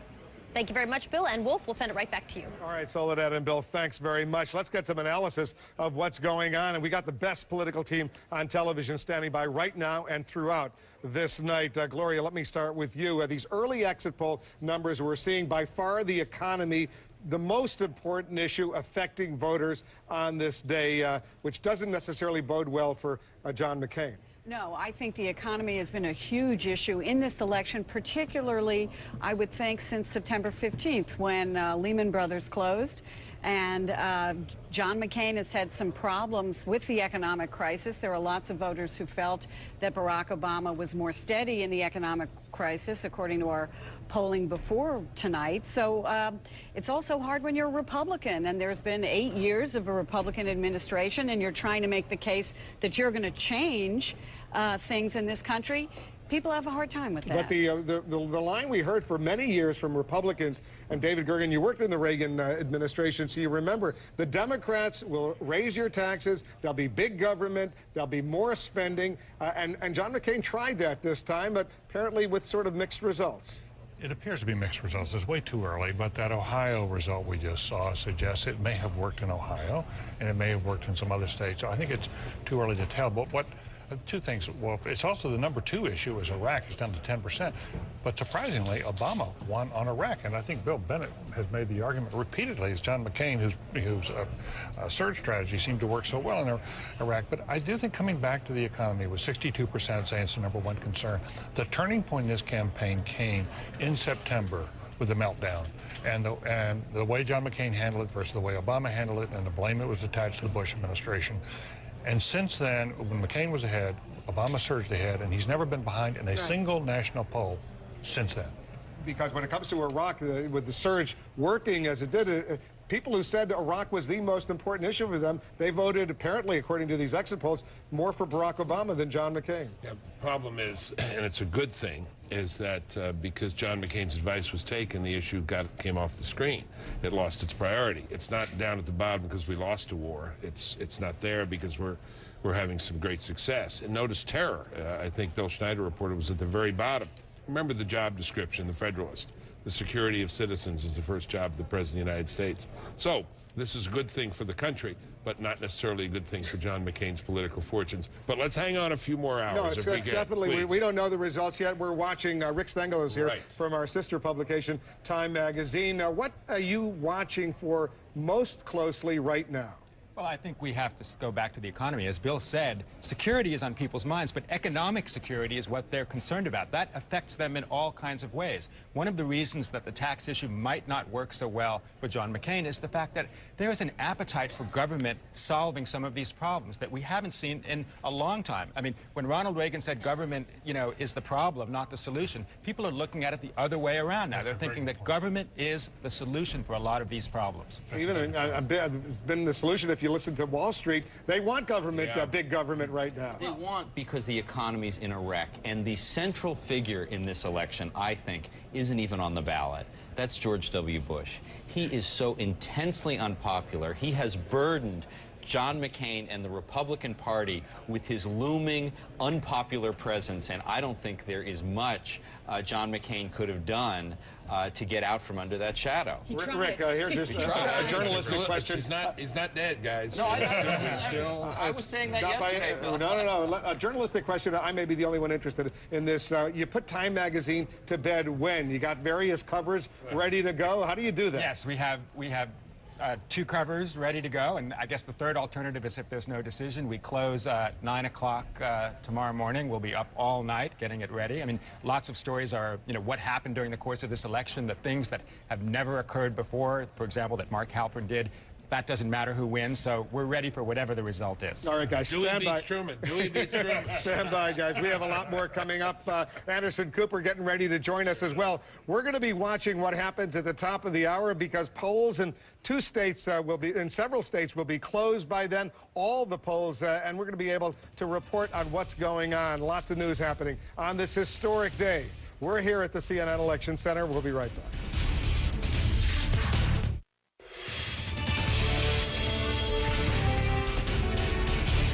All right, the polls will be closing in 6 states at the top of the hour, about 20 minutes or so from now. Those 6 states are Vermont, Kentucky, South Carolina, Georgia, Indiana, and Virginia. Stand by for that.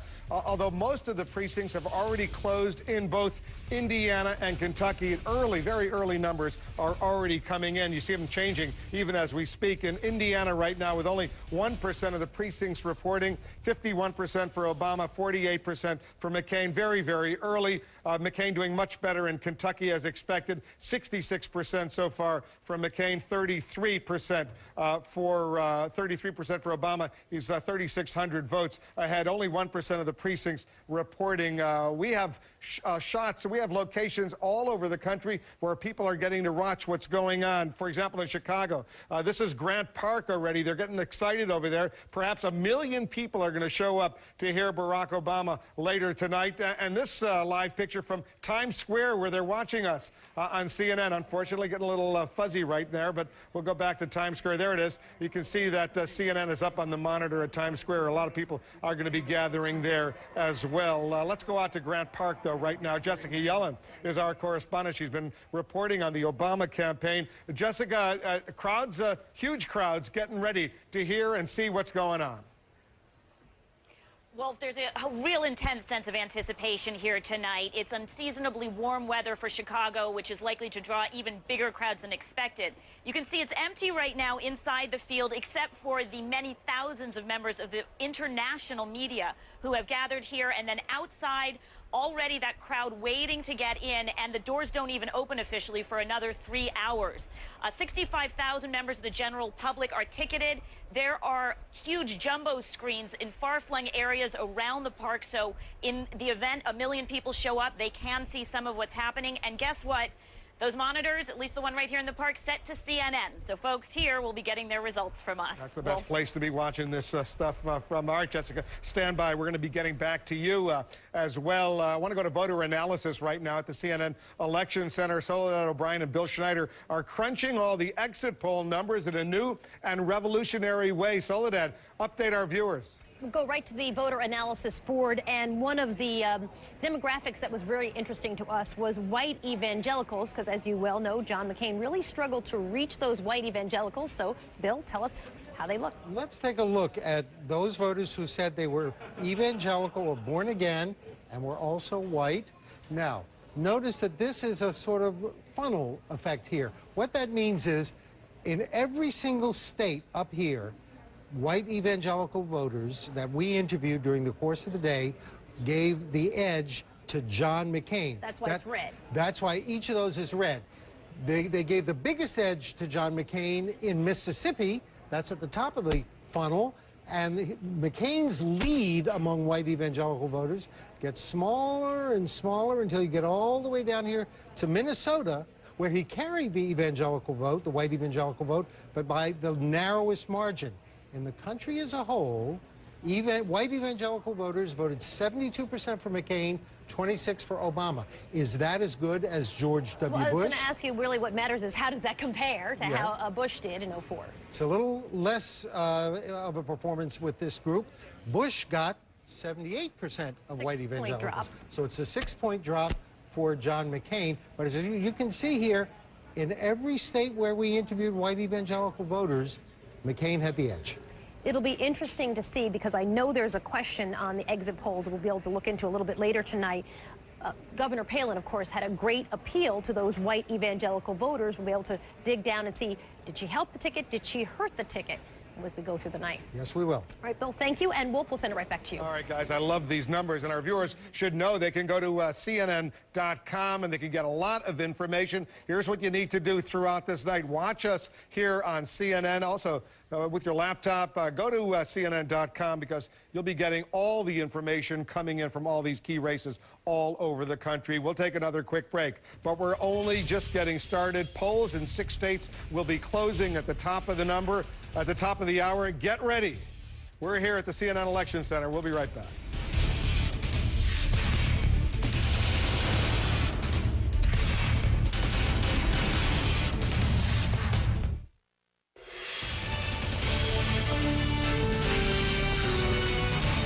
We're back here at the CNN Election Center. Anderson Cooper is here. I hope you relaxed a little bit today, Anderson. Did you eat well? Because, you know, we're going to be here for a long time. I ran, I worked out, I'm all ready to go as late as it takes. Central Park, is that where you're on a machine, anyway. But we got a lot of exciting races coming up. We've got about 12 minutes to polls close.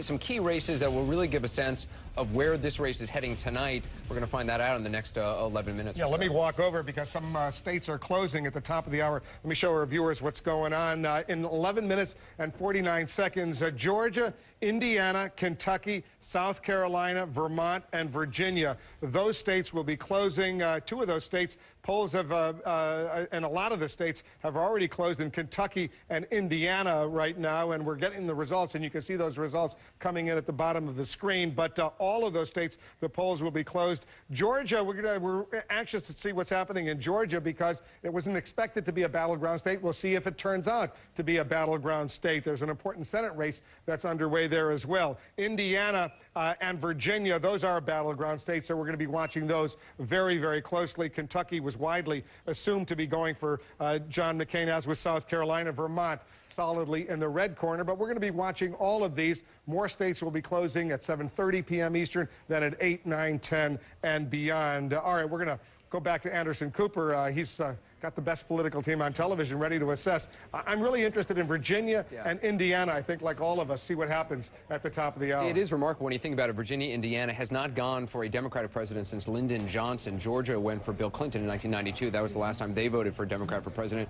What are you looking for in Indiana, in Virginia, in Georgia, which is going to happen in the next 10 minutes? Well, I think Virginia is going to be a key, because if Virginia goes for Obama, then I think you will have a sense that Obama would be having a very good night.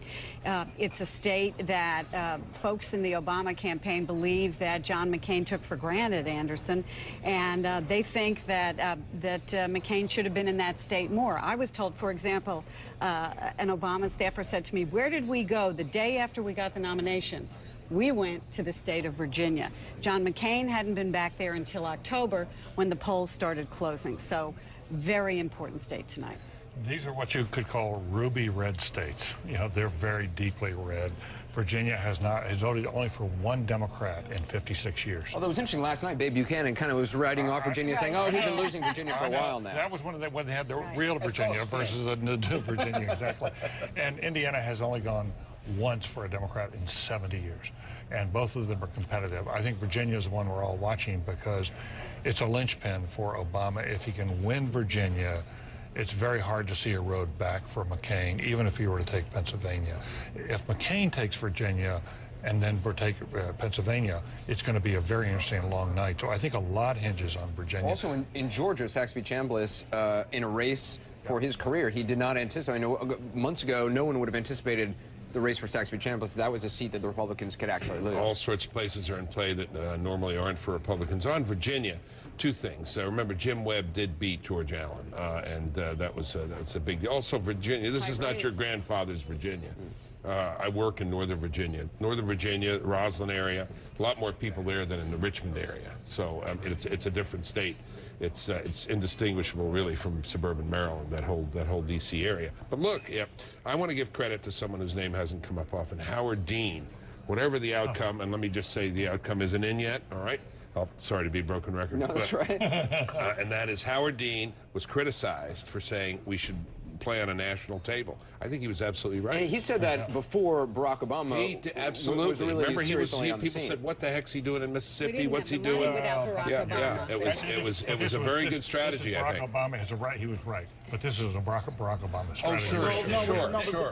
But Howard Dean was indeed critical, and I had a piece on CNN.com about this, because Howard Dean, what he laid out in terms of the internet fundraising, but also saying we've got to rebuild infrastructure. What also helped Obama is that you had an energized base in some of those states to build upon, and so I'm very hoping. One of James Carville back there, who was one of the folks who called for Howard Dean to get run out of town because of that 50-state strategy, if he may say that Howard kind of was right. It was him, Chuck Schumer.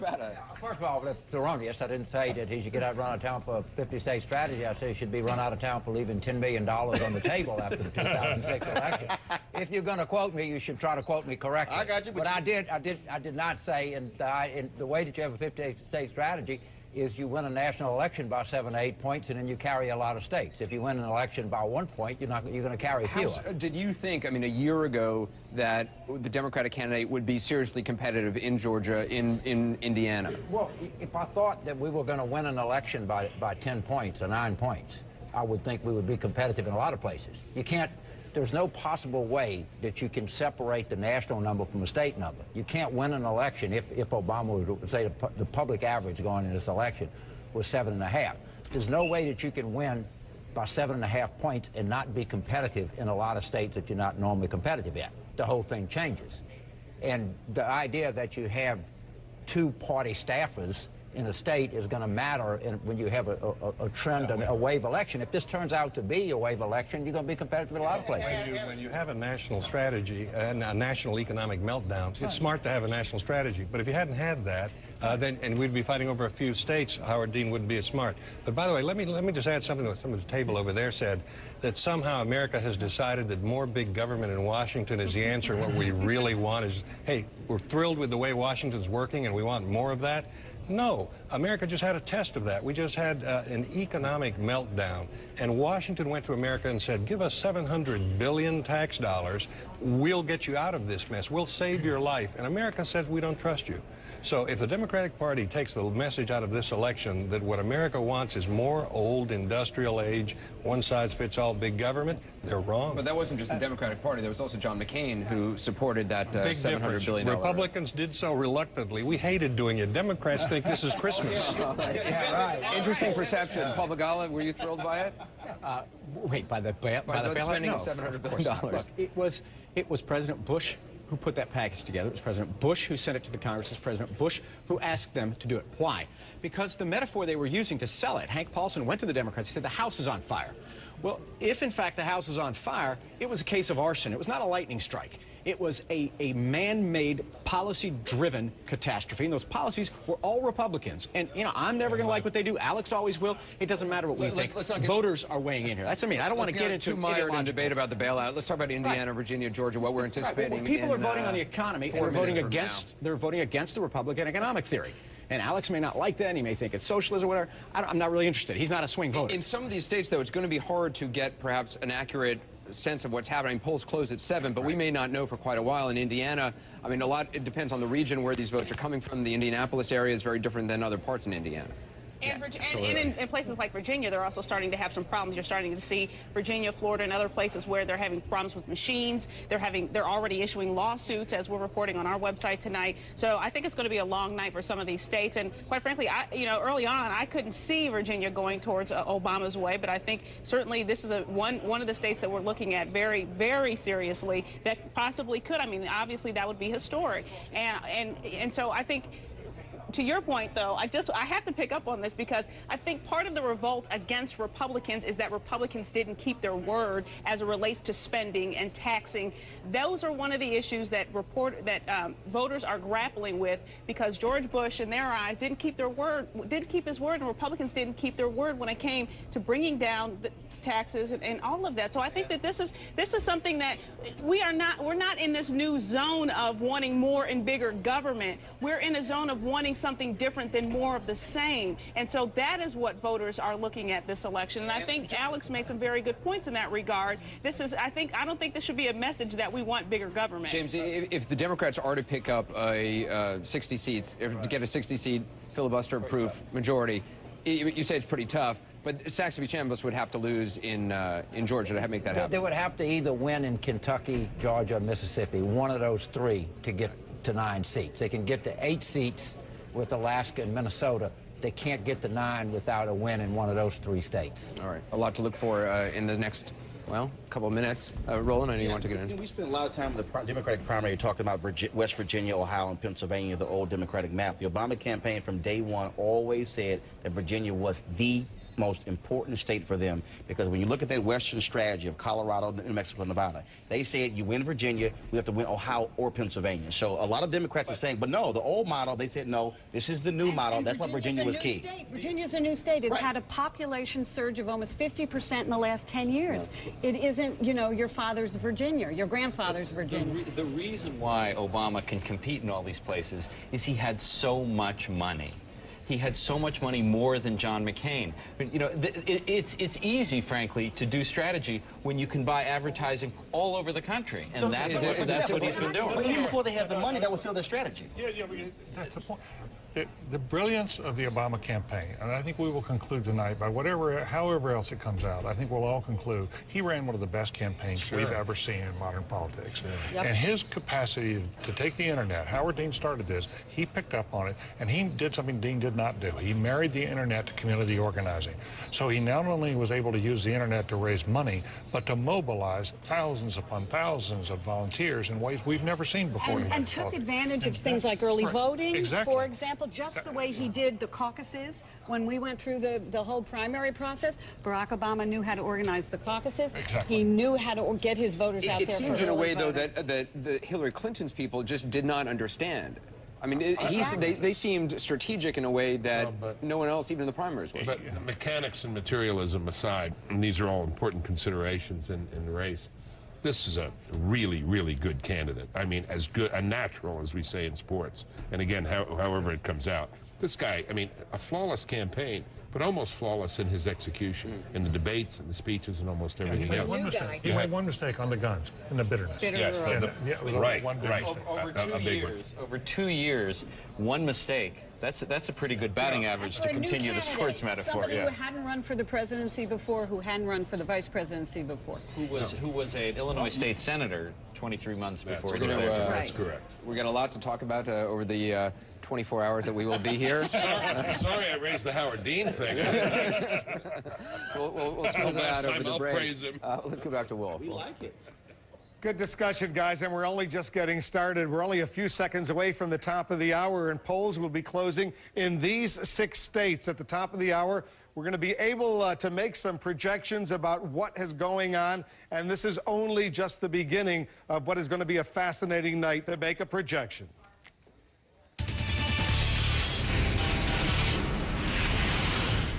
And CNN can now project that in Vermont, as expected, Barack Obama will carry that state. In New England, 3 electoral votes. Barack Obama, we project, will win in Vermont. At the same time, John McCain will carry Kentucky once again as expected. 8 electoral votes. Not a huge surprise on either Vermont or Kentucky. We are not able to make a projection in the 4 other states that are closing all their polls at this hour right now. And some of them are battleground states: Georgia, Indiana, South Carolina, and Virginia. It doesn't necessarily mean that it's going to be close or not close. The reason why we cannot make projections sometimes is because we simply don't have enough information, and we're not simply going to rely on the exit poll numbers that have come in. The exit poll numbers are pretty good, but they're not always perfect, so we're going to wait to see the real numbers come in before we make a projection in these 4 states. We're watching Indiana very closely because that's turned out to be a battleground state, and Virginia.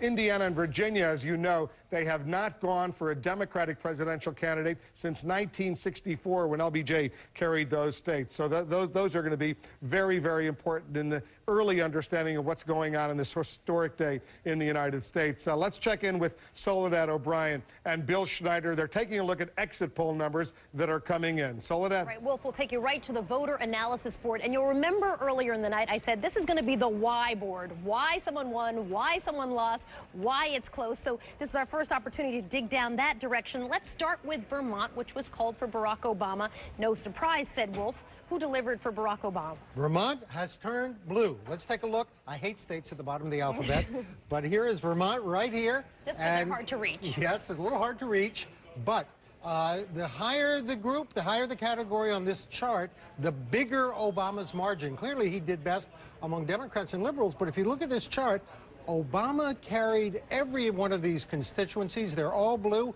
Men, white men, voters with and without a college degree, Catholic voters, all went for Obama. The only groups in Vermont that didn't go to Obama are the 2 red groups at the bottom, conservatives and Republicans. Not exactly a shocker there. Take me to Kentucky, which we are calling for Senator McCain. Okay. Kentucky is a red state here on this board. And look at this.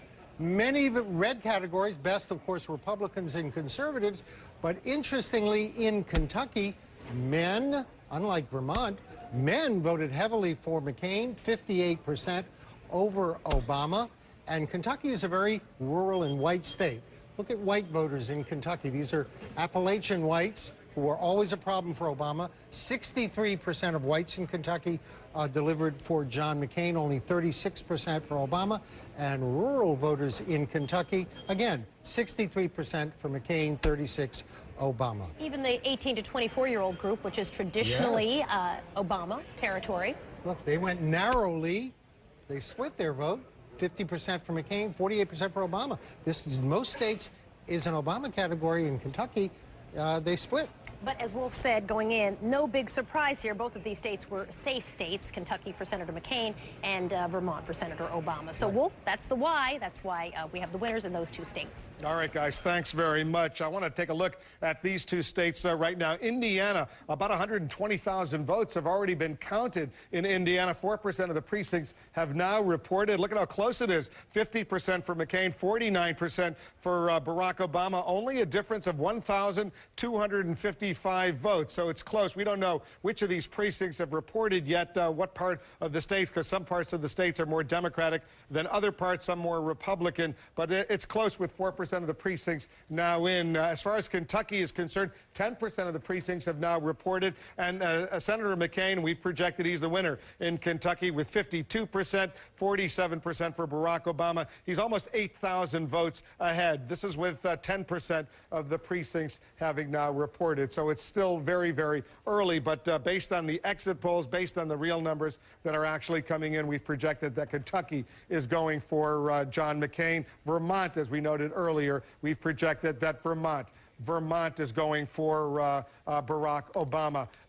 And we're getting some new numbers right now. Take a look at this. In Virginia, we can now project that Mark Warner, the Democratic former governor of the state, will win, beat Jim Gilmore, the former Republican governor of Virginia. This is a pickup. It's the seat that John Warner, the longtime Republican senator from Virginia, no relation to Mark Warner, has vacated. But Mark Warner, a very, very popular former governor of Virginia, and now Virginia will have a sitting Democratic governor, Tim Kaine, who's long supported Barack Obama, and two Democratic senators, Mark Warner, once he's sworn in, and Jim Webb, who won back in 2006.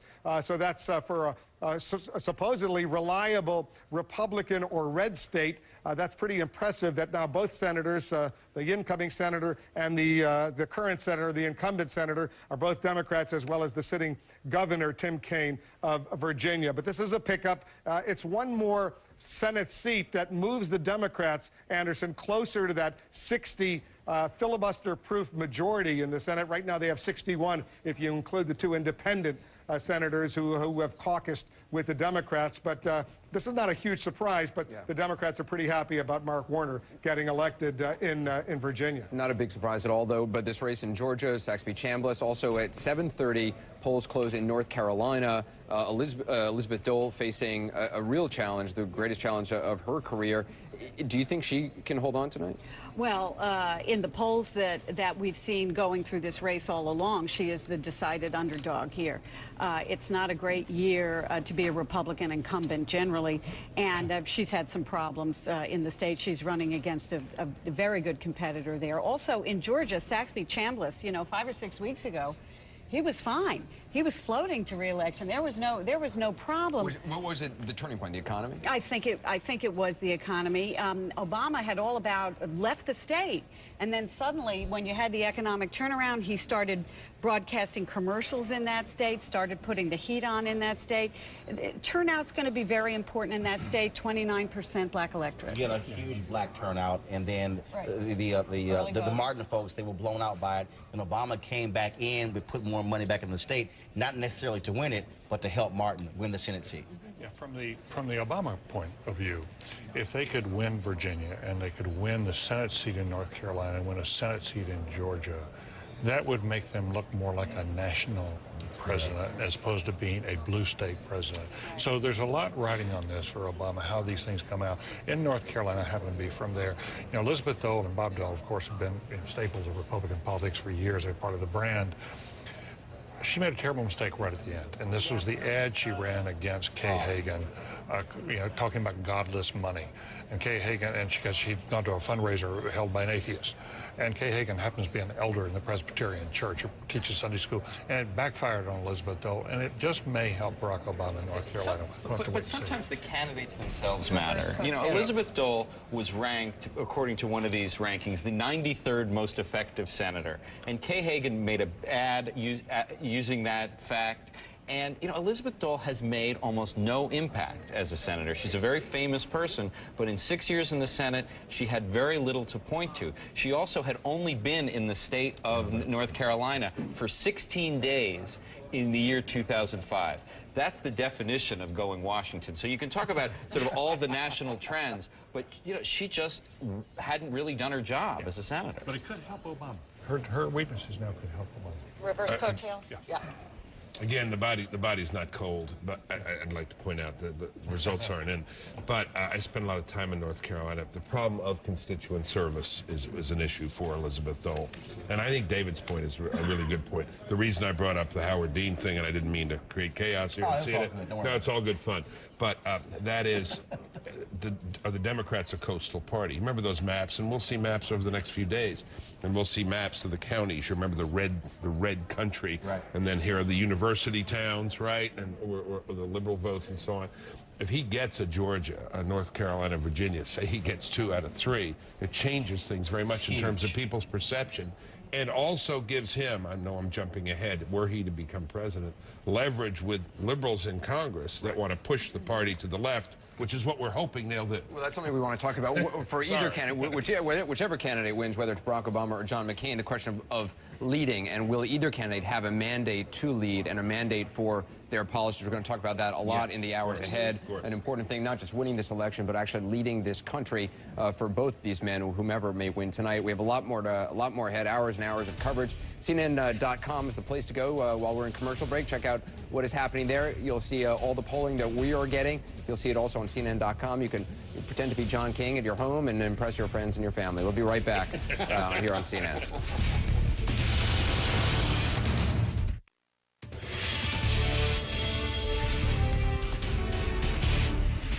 All right, we're counting the votes. They're coming in here to the CNN Election Center. We're taking a look at Indiana right now. About 7% of the precincts have now reported. This is a key battleground state. Look at how close it is right now. Senator Obama, 50%. Senator McCain, 49%. And you can see we're doing the math for you. 3,434 votes. Obama ahead of McCain right now. More than 200,000 votes have been counted in Indiana. 7% of the precincts are in. 11 electoral votes at stake. In the other key battleground state, the polls have all closed in Virginia right now. About 1% of the precincts are in. Senator McCain with 55% to 44% for Senator Obama. He's ahead by about 2,670 votes. You see, we're doing the math for you here as well. This is very, very early in Virginia. Both Indiana and Virginia, we're not in any position to make any projections for right now. We're watching the votes as they come in, but they're going to be coming in relatively quickly. These are two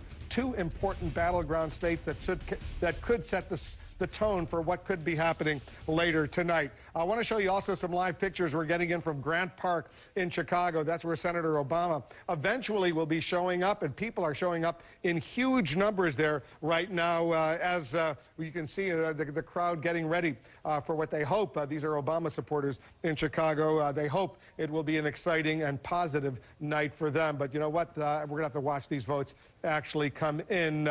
You saw Jessica Yellen over at Grant Park just a little while ago when we were talking to her. We're going to do something that's never been done on television before. We're going to bring her in from Chicago into the Situation Room, right into the CNN Election Center, excuse me, right now. I want you to watch what we're about to do because you've never seen anything like this on television.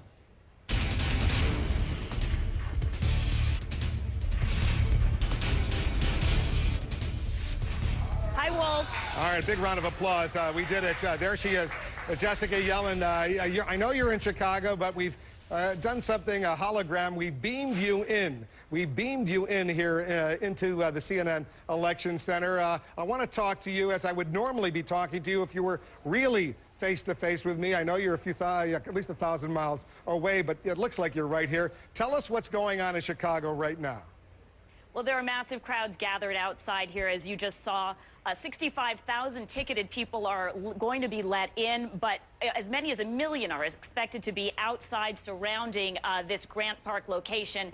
And walking on the streets outside, Wolf, you can feel the intensity, the excitement, the anticipation for what they hope will be a truly historic night He's their hometown boy here in Chicago, Barack Obama is, and so there's real passion for him in this town, Wolf. And where is he and his family? Where are they now? Where are they watching all of this? They might be watching us right now on their own monitors, wherever they are.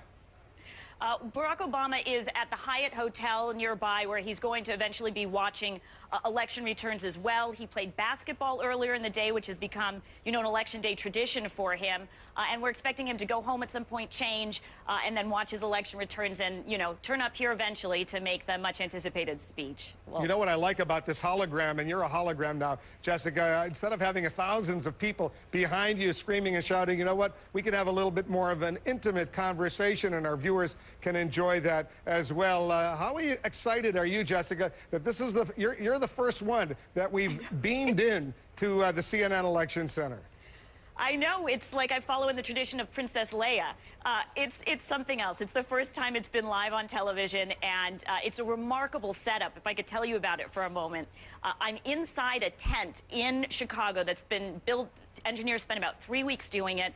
There are 35 high-definition cameras ringing me, in a ring around me. I'm in the center, and they shoot my body at different angles, and I'm told that transmits what looks like an entire body image back there to New York. These cameras, I'm told, talk to the cameras in New York, so they move, and they know when to move when the cameras in New York move, and it looks a little different from a real person there, but it's pretty remarkable. It's still Jessica Yellen, and you look like Jessica Yellen. We know you are Jessica Yellen. Let's get back to the important politics of this night. What are they looking for right now, the Obama campaign? What are they most interested in seeing in this, the early part of this evening? Well, what they're going to be looking for, first of all, are those red states that we've been talking about, Virginia, Indiana, to see what the results look like. You've started talking about it, and especially how those late deciders broke. They have a very clear sense of how many people were already on board with them going into today. The big unknown is the people who made up their mind yesterday, today. If there's a high number of late deciders breaking for them in these red states, they feel that will be a very, very good night. And so they're feeling nervous. Everyone I'm talking to, very, very nervous right now, Wolf. I think a lot of people are nervous out there. All right, Jessica, you were a terrific hologram. Thanks very much. Jessica Yellen is in Chicago. She's not here in New York with us at the CNN Election Center. But you know what? It looked like she was right here. It's pretty amazing technology. Let's take a closer look and see what's going on right now. All the polls in Florida won't close until 8 p.m. At the top of the hour, but a lot of the polls have already closed in Florida, and so they're giving us their numbers so far. Less than 1% of the precincts have reported. Senator McCain slightly ahead. This is very early, 54% to 46%, a difference of 6,575. But as I said, this is very, very early in Florida. We'll see how close this contest is. All the polls in Florida, out in the western part of the state in Pensacola, Panhandle, they're not going to be closed until the top of the hour, so we can't make any projections there. In Indiana, all the polls have closed in Indiana. About 9% of the precincts are now reporting. Senator McCain slightly ahead by 2,276 votes, 50% to 49%. And you can see about 260,000 ballots have already been counted. We're only getting started. More polls are about to close. We're going to continue our coverage from the CNN Election Center right after this.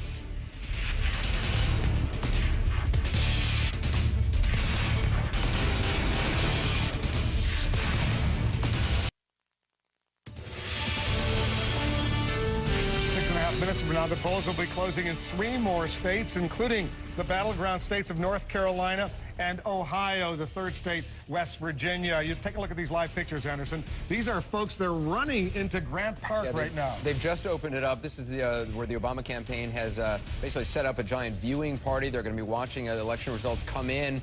They've basically just opened up, and literally you see people running to kind of get a good location so they can watch. But Senator Obama is anticipated to speak there at some point this evening. Yeah, they've gone through security, and now they're going in there to get a location. These are very, very excited folks that are getting in there. They think they're going to be celebrating. We don't know if they will, but we'll see. Amazing weather in Chicago tonight. I think I heard Roland say it was like 71 degrees, so 71 degrees. So it's going to be a nice night to view. But he's really here, Roland. He's not in Chicago Is he here or is he in Chicago? We have the actual Roland Martin here. He's actually here. Actually okay, here. the real Roland is here, not a hologram. All right, but maybe one of these days, Roland, we'll bring you in, we'll beam you in to the CNN Election Safe Center. travel, absolutely. Roland Martin getting ready. All right, let me walk over to the boards and see what's going on right now in the key battleground state of Florida. 27 electoral votes. They haven't closed all the precincts in Florida yet, the western part of the state, but the state is already reporting some numbers. You see about 130,000 or so ballots have already been counted. Right now, with less than 1% of the precincts reporting, McCain with 54%, Obama with 46%, 11,137. That's the difference. This year, as you can see, we're doing the math for you, so you don't have to worry about that. In Virginia, where the polls closed at 7 p.m. Eastern, the 2% of the precincts have now reported. McCain ahead, 53% to 46%, but this is very, very early. You see that he's ahead by 4,387 votes. In another battleground state in Indiana, where the polls closed at 7 p.m. Eastern, right now we have McCain with 51% to Obama's 48%. He's up by 8,619. John McCain. That's with 12% of the precincts reporting, 11 electoral votes at stake in Indiana. Let me walk over and bring in Campbell Brown and John King. You know what? I'm excited about what's going on. I don't know what the outcome is going to be, but it's just exciting to be able to report about what's going on, Campbell. Well, we're starting to get some bits and pieces that may help you put a puzzle together eventually, Wolf. And let's go to John for that and take us through. I know you're getting some county-by-county numbers. Let's start with Virginia. Long a red state. A real race. Obama was ahead going into it, and we're watching especially northern Virginia. We're watching Virginia, but we have very little right now, Campbell. If you look, we have 2 small rural counties reporting.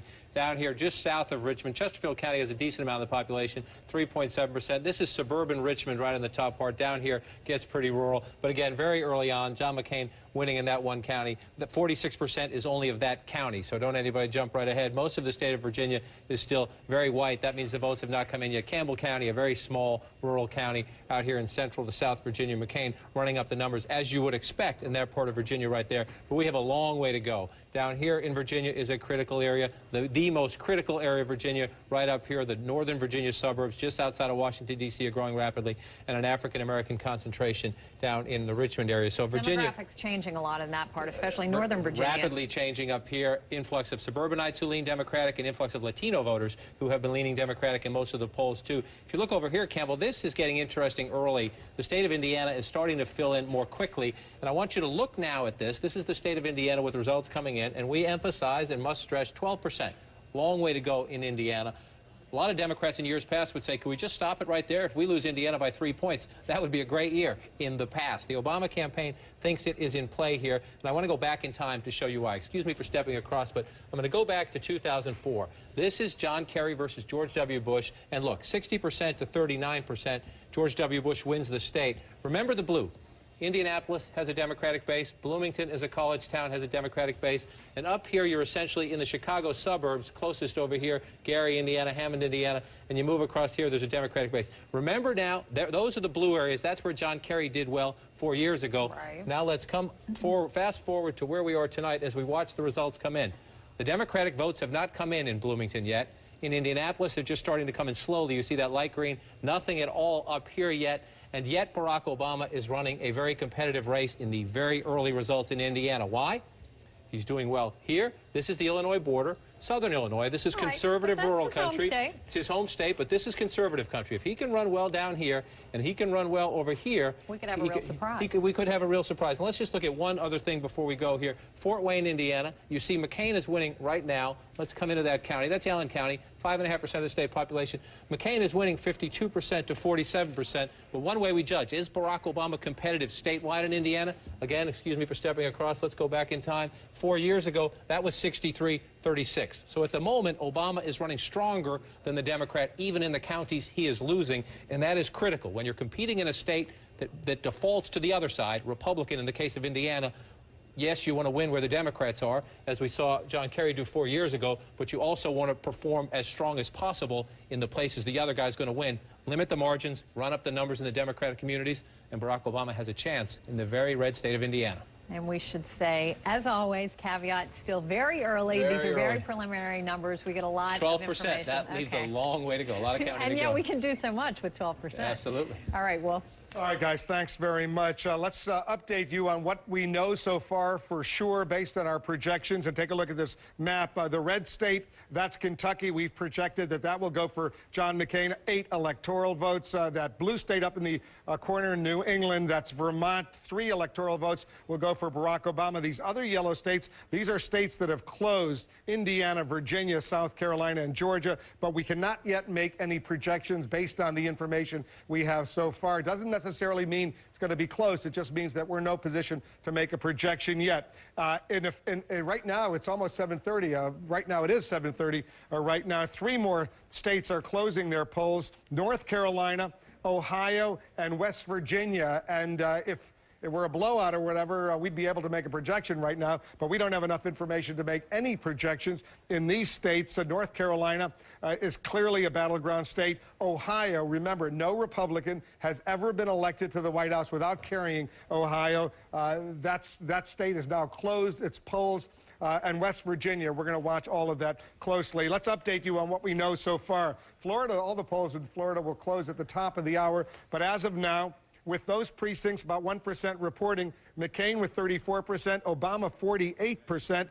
It's a 39,713 advantage for Barack Obama right now in Florida. We're watching this race closely. Virginia with about 3% of the precincts reporting. McCain with 56%, Obama 44%. It's slightly ahead for McCain right now. In Indiana with 14% of the precincts reporting, 52% for McCain, 47% for Obama. McCain ahead with 16,812. 14% of the precincts just changed, 52 to 47 in Indiana. I think we're going to have to check those Florida numbers. If something's not looking right, if you add up those percentages in Florida, we'll get back and check those numbers in a moment. But I want to walk over to Anderson. Yeah, those Florida numbers don't look right because it doesn't add up to anything close to 100%. But we'll check out what's going on in Florida. We'll fix the math, and we'll update our viewers as soon as we can. It's also important to point out to our viewers that where these votes are coming from at this point is very important in terms of, we just saw John King looking at the state of Indiana, some of the areas around Indianapolis, around the Chicago markets we haven't heard from. Again, just important to keep in mind, it is very early hours, but you're already getting emails, David, from some folks saying, are we in for a big surprise tonight? Well, it's interesting. Some of the Obama folks are sending emails saying, hey, I'm scared. But look what's happening here. It looks like we're in real trouble. But it's important to remember back 4 years ago, for the first hour and a half, we were on here talking about President Kerry. You know, and he was going to celebrate. Those exit polls. Well, there was just a lot of signs that it was looking like Kerry, especially the exit polls. And I'd have to say, these are really preliminary. Nobody should draw too many conclusions. Let's get a little more of the night, and we'll settle it. It's way too early to say President McCain looking at these numbers.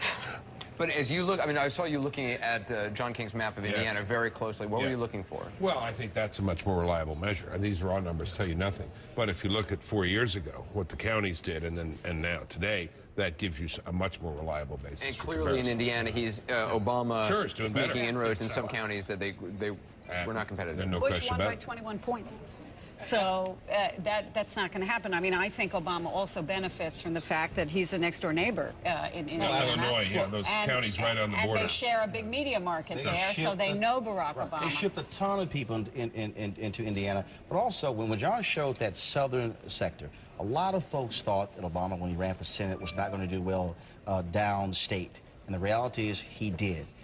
And so he did extremely well there. Even when they went to Iowa, folks were saying, yeah, but that's closer to the border. It's a southern border. He won't do well. Chicago is the focus. But he went to those states. He spent lots of, that portion of the state, spent lots of time there, and they got to know him. And I think you're seeing the benefit of that, being right on the border with Indiana. If you go back to May 6th, the Indiana primary, where Obama almost beat Hillary Clinton, the key county was Lake County, up in the northwest corner of the state, Gary, where it came in very, very late. Remember, it was a whole chaotic, like the mayor, crazy, chaotic situation. But that was the county that almost put Obama over the top. Nonsensical conversations, I think, between Wolf and the mayor, like, why aren't you reporting? I don't understand. We have that mayor in a hologram. Yeah. We'll get the mayor in a hologram later. I want to talk to some of our analysts back here. I saw James Carville, you work in your phone. I'm not sure who you're talking to. What are you hearing? What are you interested in? What should our viewers right now at this point be looking for? Well, you know, first of all, the national number is going to determine a lot. But I mean, I think that the big overview here is, there's a recession going on, and that's going to have everything to do with this race. If the Obama national number comports with the public average, which is around 7.5, then he's going to carry a lot of these states. If the national number shrinks to 4 or 3, then a lot of these states that they think they're going to carry, they're not going to do it. I suspect that you know, Indiana, looking at the map, agreeing with what some of our colleagues said over there, a lot of these areas that are not in, or the Democratic areas are not in. I was just on the phone with some people in Virginia, the Democratic areas of Virginia not in, but I suspect a lot of Republican areas either. If you have a big win, you know you're going to carry a lot of these states are going to come up with it. If it narrows, then you're not going to carry it. Then Obama's not going to carry some of these states he does. I suspect the national number will still be pretty big. I'll tell you, I think the thing I'm looking for tonight is, one is, I think those gentlemen over there at the table were right, is that if these exit polls are as wrong this year as they were for Kerry, then John McCain's going to carry some states, surprise some people, and we may have a closer race than some of the polls have said. But I'm going to be looking for the silent majority versus the silent minority. Richard Nixon's silent majority, a group of white working class voters that carried elections for Republicans. Reagan found them, working class Democrats. They're going to go out and vote this year. They're voting for John McCain. But this is a very different country. It's more diverse. And the silent majority may now be smaller, relatively speaking. Maybe the silent minority, it may go Republican, but it may not be enough to elect a Republican president. And I think Republicans are more hesitant to vote or to speak out, excuse me, in these exit polls to give their opinions. They are very silent voters, and many of these polls do tend to lean more Democrat. I think also we need to look for some of the trends. You know, I know the Obama campaign was looking at the younger voters, and if we see in Kentucky, for example, an overwhelming majority, it looks like early on in some of these numbers, about 80% of young voters, whereas John McCain got some of these in Vermont for Obama, but in Kentucky for McCain, it was the older voters. So I think Obama is relying on some of these younger voters. He even talked about the absentee ballots and the absentee voters, but some of those voters, it looks like, are turning out, seem to be shifting in McCain's direction. So I think they're looking at some of these key voting pockets, and those are, I think, the folks that we need to look at when we're talking about some of these exit polls. Point out to our viewers, we're looking at real votes right now in these states that have closed. But why does anyone buy these exit polls? Why do we even pay for them if no one even seems to think they're reliable? I didn't even go to the briefing. I walked out of the briefing, to be honest. I didn't even show up. They can be useful post facto if they reweight them to match reality. Then we can know, how did Catholics vote, how did Hispanics vote, how did Asian Pacific Islanders vote. Okay, that's useful post facto. Right. For tonight, I'm looking at real votes. Right. And I'm hearing from people, for example, one thing that's very interesting. Traditionally, for all time, absentee and early voters have been 60% generally Republican. This time, maybe as high as 60% Democratic. Does that presage a much bigger turnout for the Democratic Party? Anecdotally, you keep hearing that, but we don't know until the real votes come in today. In other words, did the Democrats simply shift their votes? Right, did the people who are going to vote anyway just vote early? Right. Or do we have, if it's a big vote for everybody, does that negate the Obama advantage? Is he just filling a glass that's already full? If everybody votes, then, hey, Republicans may have had a good turnout operation, too. We just didn't know it. It's interesting watching on this big board over here the pictures from Grant Park in Chicago where thousands of people clearly have already gathered. You see a lot more people coming in as they get in through security. We are watching them as they are watching us right now.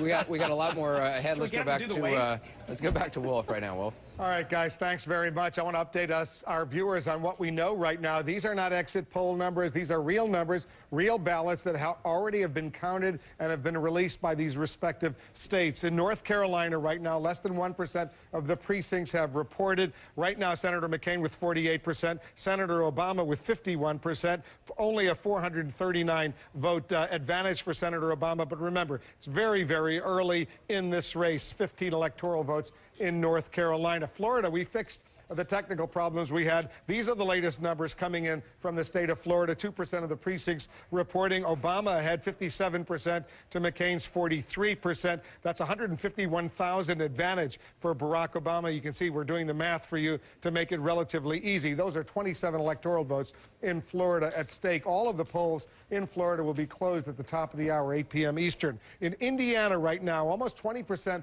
of the precincts have closed. That's a significant number. McCain ahead slightly, 51% to 48% for Barack Obama. 17,000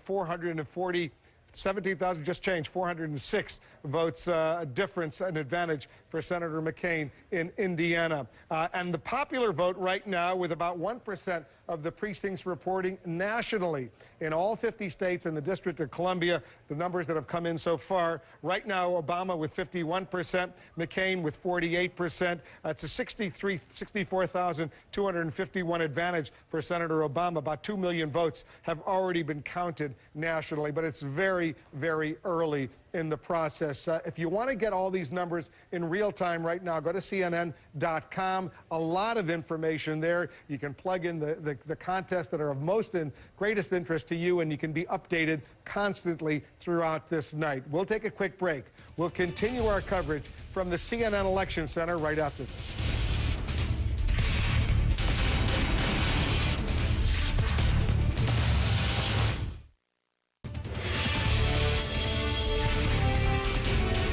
Election night in America, and we're here at the CNN Election Center. We want to welcome back our viewers in the United States and around the world. Let's update you on what we know. These are real numbers coming in to the CNN Election Center in Florida, key battleground state. All the polls aren't even closed in Florida yet. They'll be closing at the top of the hour in the western part of the state. But right now, 4% of the precincts have already reported in. As you can see, Senator Obama ahead 55% to 45%.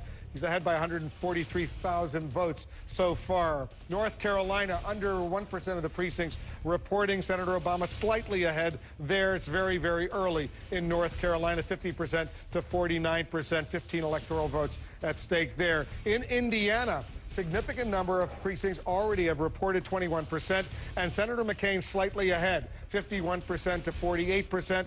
He's ahead by 16,239 votes, 11 electoral votes in Indiana. And in Georgia, only 1% of the precincts have reported. Senator McCain has 70% so far to Senator Obama's 29%.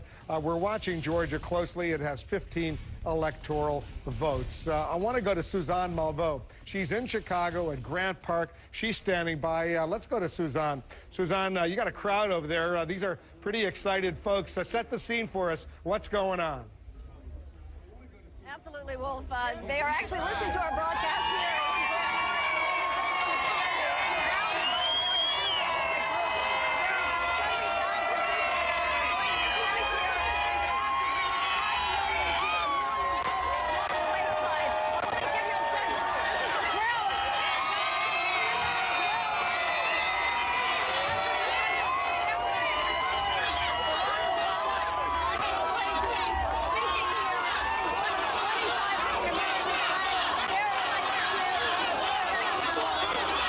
Suzanne, it was a brilliant live shot. Unfortunately, we couldn't hear a word you were saying. That crowd around you is so powerful.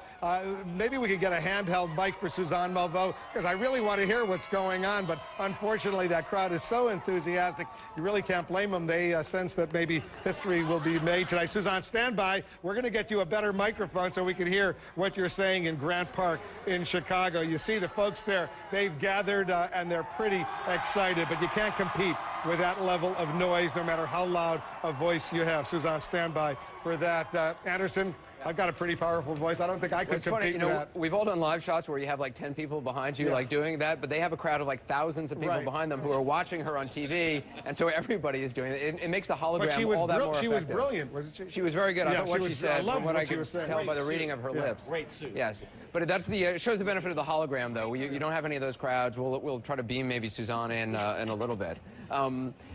In terms of what the crowds, though, are going to be watching for tonight, what should viewers be anticipating in the next, I mean, it's now 10 to 8. What should we be anticipating the next half hour, an hour? I mean, when do you think we're going to get some real numbers? I think we'll get Virginia. Virginia's been pretty good about reporting pretty early, Anderson. And, of course, Ohio is another big state. I mean, this is a true toss-up. We've talked about Indiana being a toss-up, Ohio a toss-up. Should also point out the polls close in Pennsylvania in about 10 minutes from now at 8 o'clock. Right. Pennsylvania, the McCain campaign, I mean, correct me if I'm wrong, David, they have been saying they have to win in Pennsylvania. It's a must-win for them. There's so many ways Obama gets the 270 if Obama wins Pennsylvania. And we do know that there was some closing there, but it was still about a 7-point race, 5-point race coming into the final day. So it would be an upset for McCain to win Pennsylvania, but if he doesn't win Pennsylvania, it's very, very hard to say. Bill Bennett, do you believe these polls? I mean, when you hear, oh, it was 7 points in Pennsylvania, you don't buy it? I don't believe them. We'll see. I mean, but we're waiting. You're asking when we'll know. I don't know, but my feeling is pretty soon, and then it's going to flow fast. I think we're going to know a lot pretty soon. We're going to know 3 or 4 or 5 states, but I don't buy them. And I've asked the same question you've asked about the exit polls, but. Why buy them? Why even bother? So many caveats, you know, that and they're tricky because everybody wants to jump to a conclusion. Well, I mean, you look at the exit polls in New Hampshire during the primaries. I mean, first of all, you look at the polls before New Hampshire. Barack Obama was supposed to walk away with it. You look at the exit polls. Barack Obama was in the lead. Hillary Clinton won. But actually, New Hampshire, if you look at the polls indicated New Hampshire, what Obama eventually got, the polls showed that. What John Edwards eventually got, the polls showed that. What the polls do not take into account, all of a sudden an explosive number of voters, and it does not account for people deciding on the day of. We stopped polling in New Hampshire 4 days before the primary and before Hillary Clinton had her nomination. One thing that was consistent throughout the primaries was that Obama did better in the exit polls than he did with the voters. And I think that's an important... What does that tell you? Late breakers. I don't know what it tells me, but I have a theory. It tells you that the Bradley effect seemed to have died earlier. That, in other words, the Bradley effect said that the black candidate would do worse in the actual voting than he would do in the last polls. And in the primaries this year, Barack Obama actually came out about 3.3% higher on average across all the states. Polls, he did worse. Oh, the exit polls are strange. I think Bill Bennett put it exactly right. How do we figure out if these exit polls are off 3 or 4 or 5 points, as they were with John Kerry?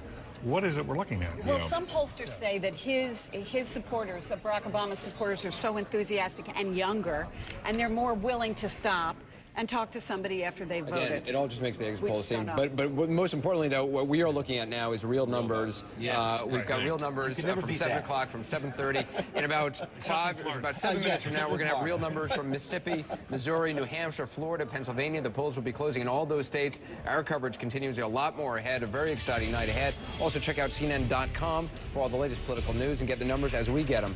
We'll be right back.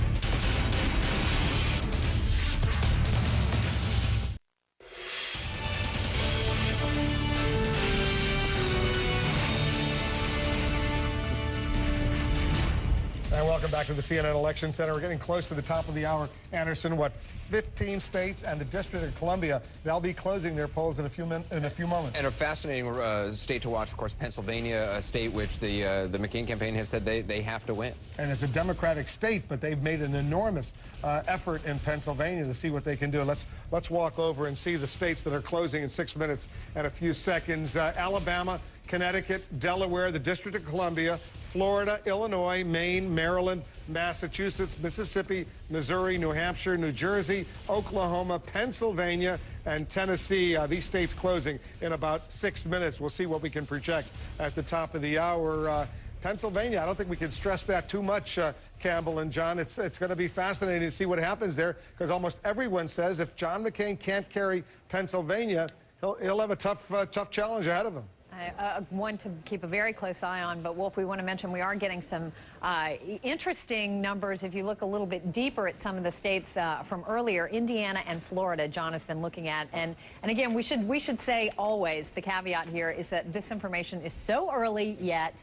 But there's some interesting trends, especially if you compare it to 2004. Look at Indiana. Early, but some is telling. And you notice we're filling in more. We're up to 26% in the state of Indiana now. We were at 12 last time we talked. So the results are starting to come in. And some of it is pretty telling. Number one, Indianapolis, you expect Barack Obama to do well here. There is a small but significant African-American community in the city of Indianapolis, 56 to 43%. I want to go back in time 4 years ago just to double-check that against how John Kerry did in Indianapolis, 51 to 49. So right now, Barack Obama is running ahead of where John Kerry ran in Indianapolis. That's one way a Democrat can be competitive. Now, let's come back to 2008 and look at some of these other counties. Again, this is a huge Democratic area up here. We have absolutely nothing so far in Gary and Hammond and Lake County, right up along the Chicago suburbs. That's one place.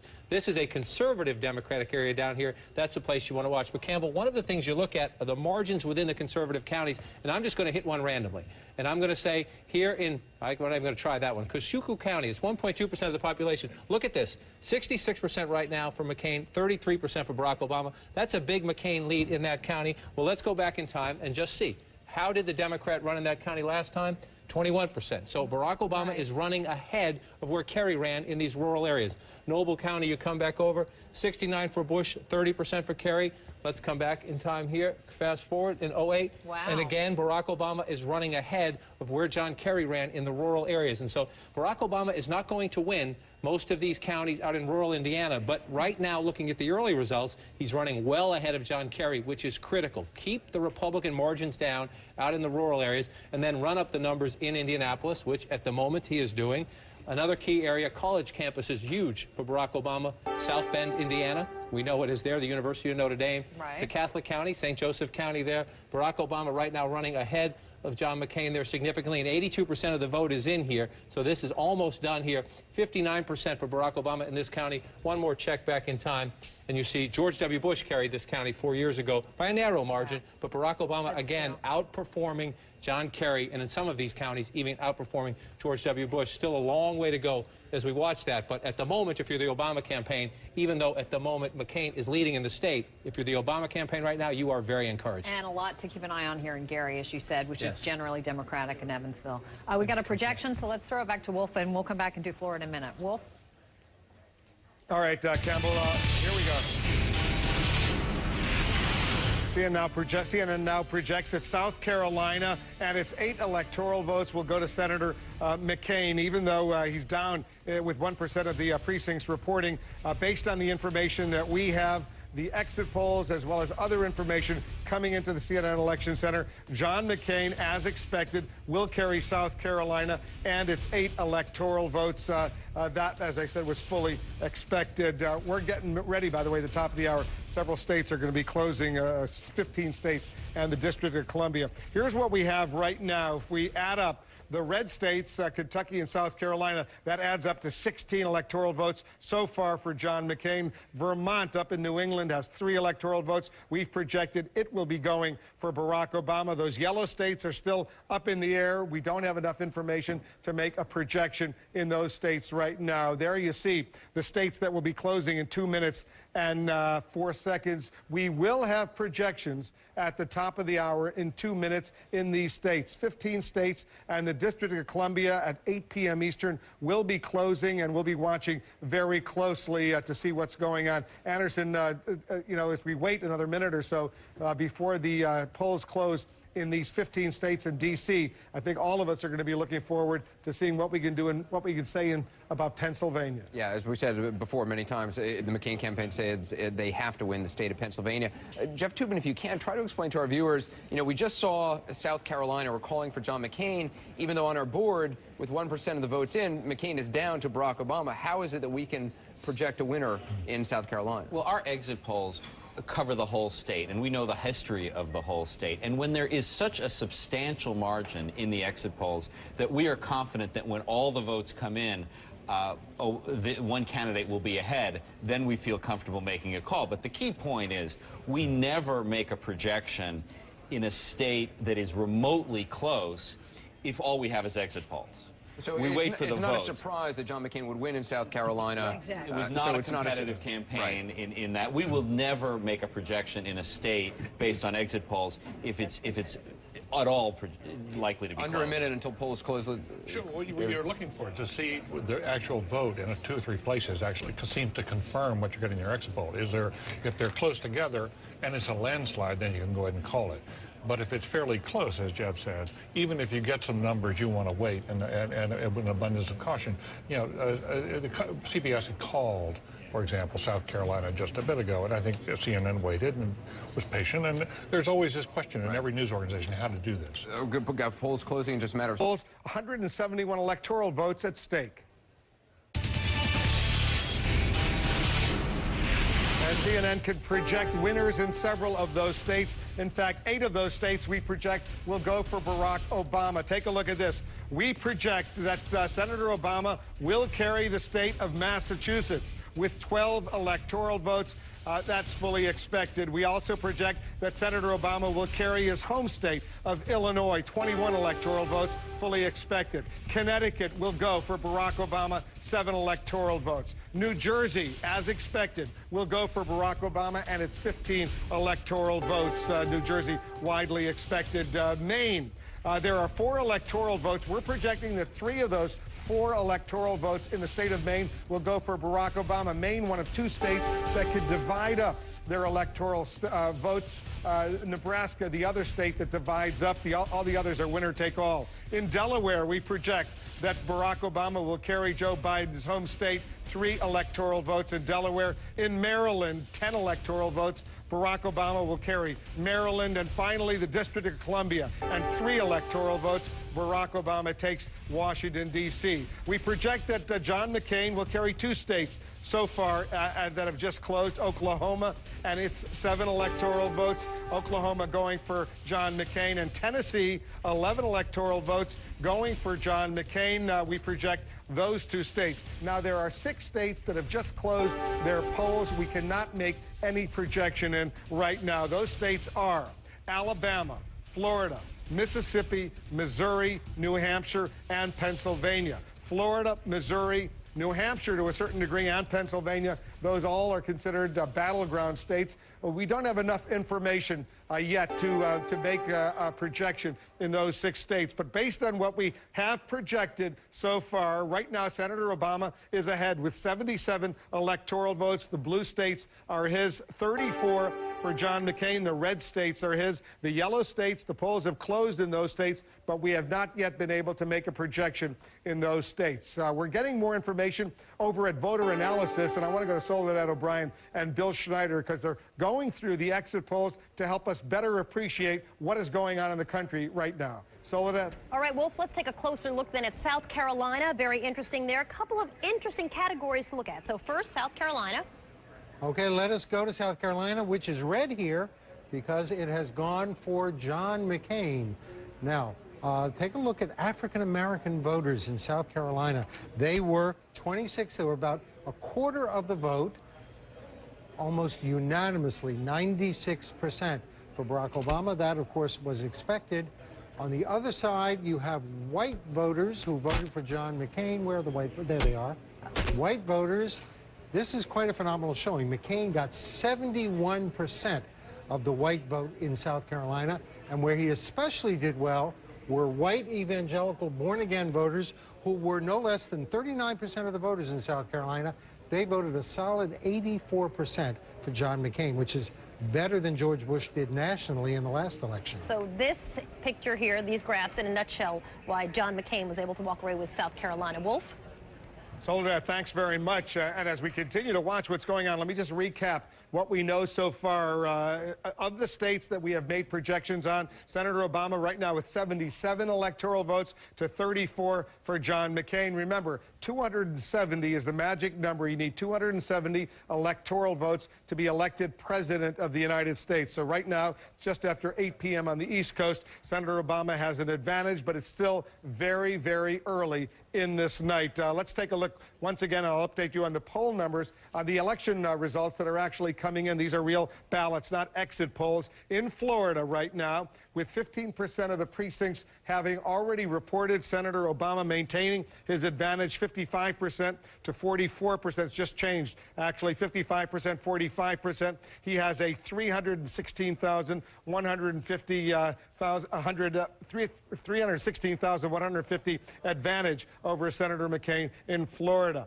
Virginia right now, almost 20% of the precincts have reported, 56% for McCain, 43% for Obama. He's ahead by 66,000, McCain, in Virginia. And in North Carolina, about 2% of the precincts have now reported very early, 62% for Obama, 38% for McCain. Very, very early in North Carolina. That's a battleground state with its 15 electoral votes. So it's shaping up. It's still very, very early. We're watching it closely, Campbell and John, but you know what? We'll do it the old-fashioned way. We'll let the votes come in.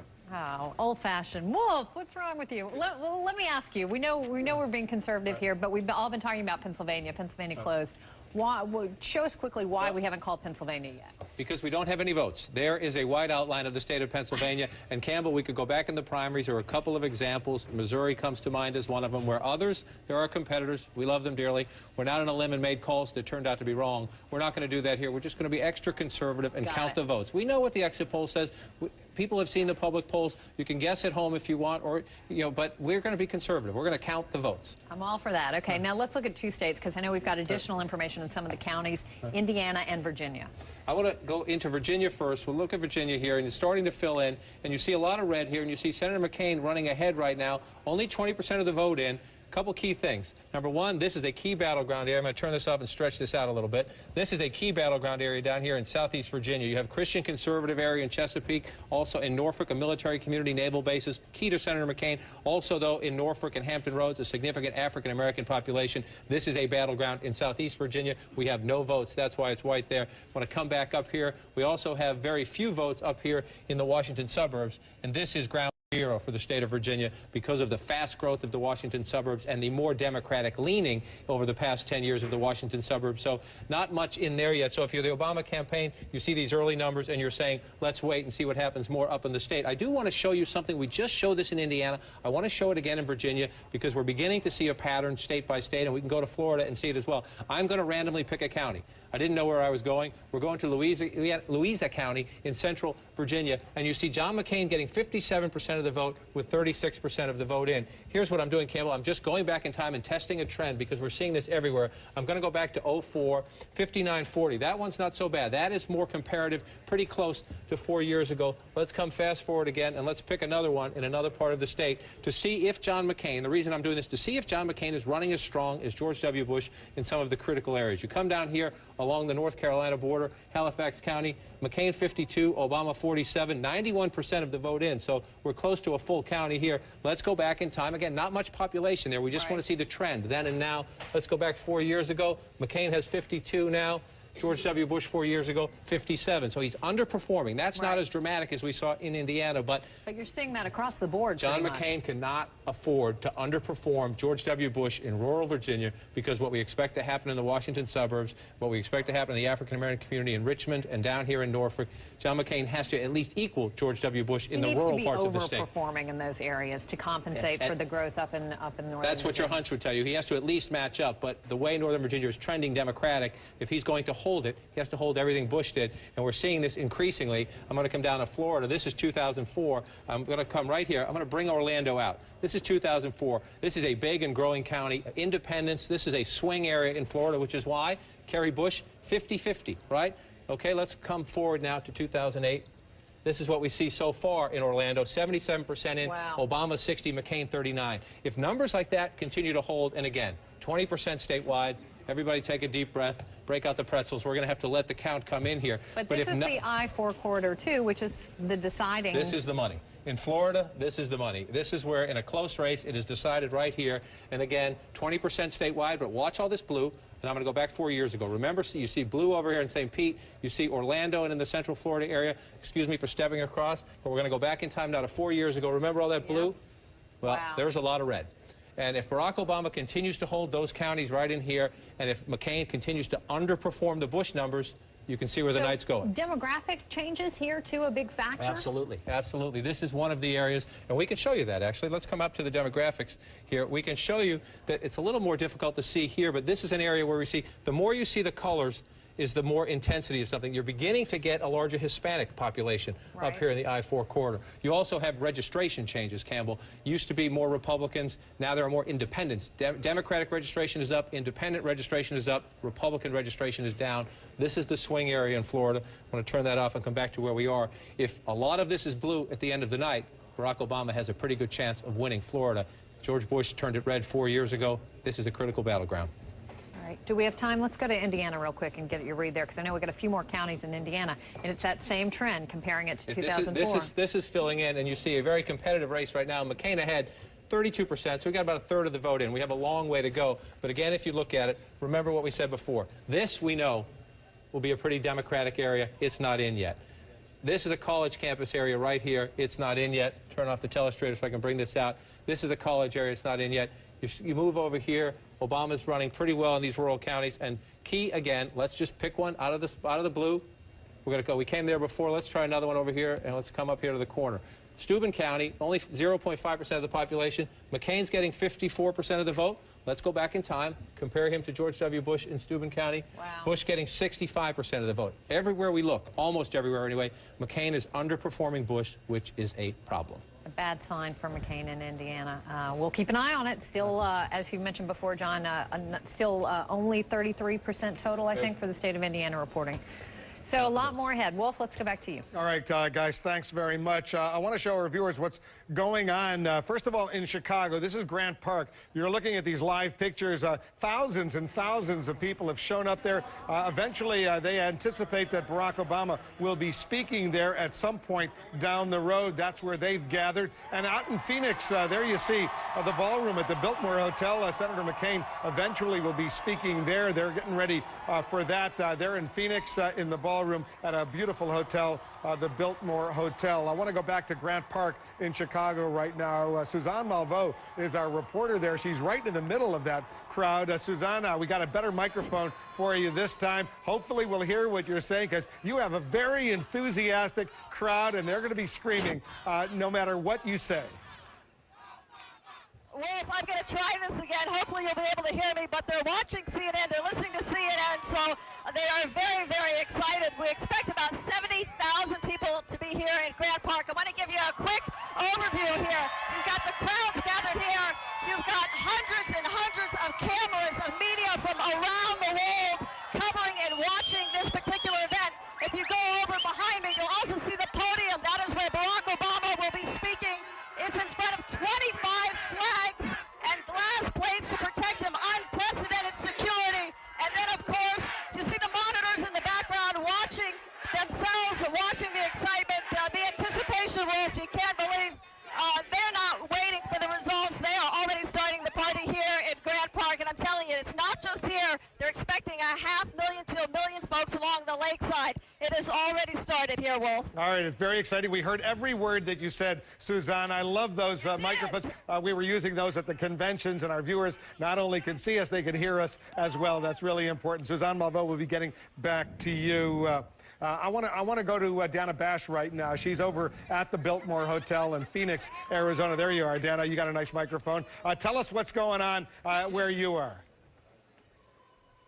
Well, a very, very different kind of atmosphere here at the Biltmore. But you know what? This was not planned to be anything close to what you're seeing from Suzanne and from Camp Obama in Grant Park there in Chicago. People are starting to gather in this relatively small ballroom here. They are watching the returns as well. Every time they have seen one of those solidly red states so far go for McCain, there have been wild cheers here. But what's going to happen is at some point, people who are here are going to move outside to a great lawn, and that is where John McCain is going to address his supporters here in Arizona. And I got to tell you, in terms of the mood, again, talking to advisors who are here, they're monitoring everything that they can in terms of numbers that are coming in.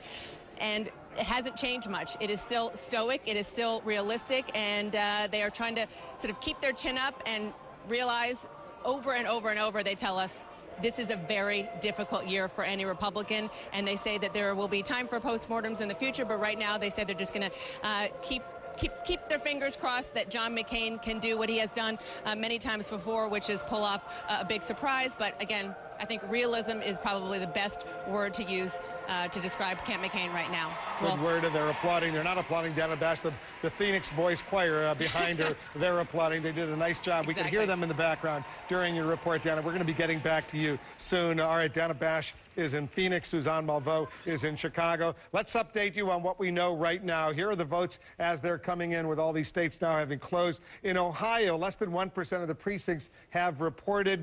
Obama ahead 68%, 67% to 32%. But remember, this is very, very early in Ohio. 20 electoral votes at stake. In West Virginia, Obama 56% to McCain's 43%, but once again, less than 1% of the precincts have reported, so it's very early in West Virginia. In Georgia, 4% of the precincts have reported. McCain with 63% to Obama's 36%, very, very early in Georgia, and it's 15 electoral votes. And in New Hampshire, only 5% of the precincts have reported. 57% for Obama, 42% for McCain. New Hampshire has four electoral votes. You want to see all these numbers coming in real time? CNN.com. That's where you can go get a wealth of information. CNN.com. Our coverage will continue from the CNN Election Center right after this.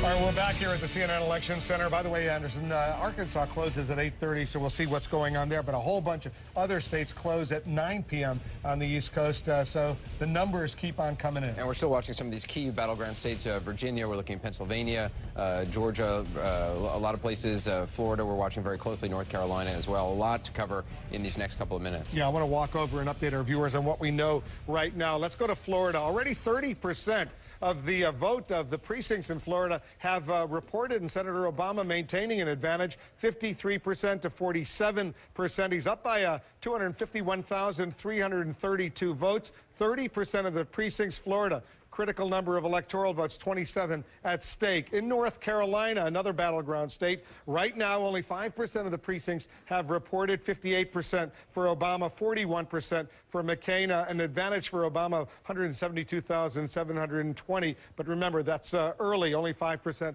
of the precincts are in. 35% of the precincts have now reported in Indiana, and McCain maintaining a slight advantage, 51% to 48%. He's up by 37,130. 11 electoral votes in Indiana. And in Virginia, almost 30% of the precincts have now reported in Virginia. Senator McCain maintaining an advantage, 56% in Virginia to 43%, up by 107,000 votes or so. 13 electoral votes at stake in Virginia. Let's bring in David Axelrod right now. He's a senior advisor to Senator Obama. He's joining us from Chicago. David, thanks very much for coming in. What do you think? What's going on from your perspective?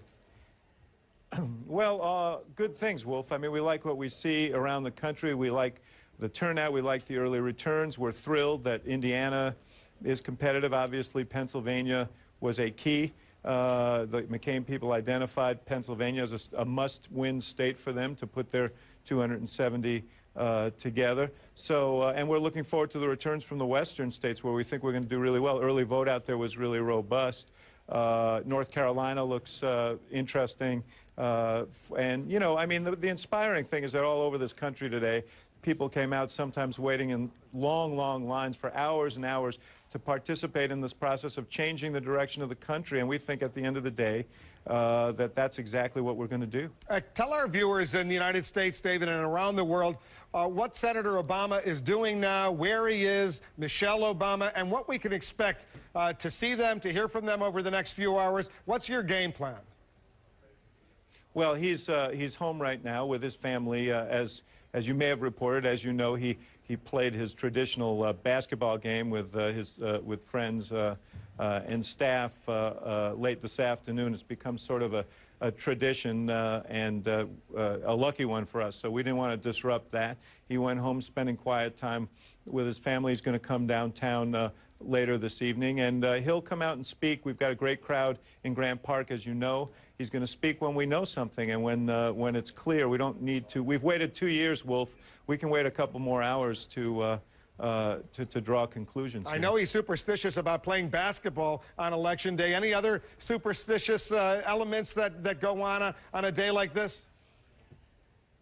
Yeah, well, one superstition is not claiming victory too early. That's a big superstition. Yeah, that would be bad.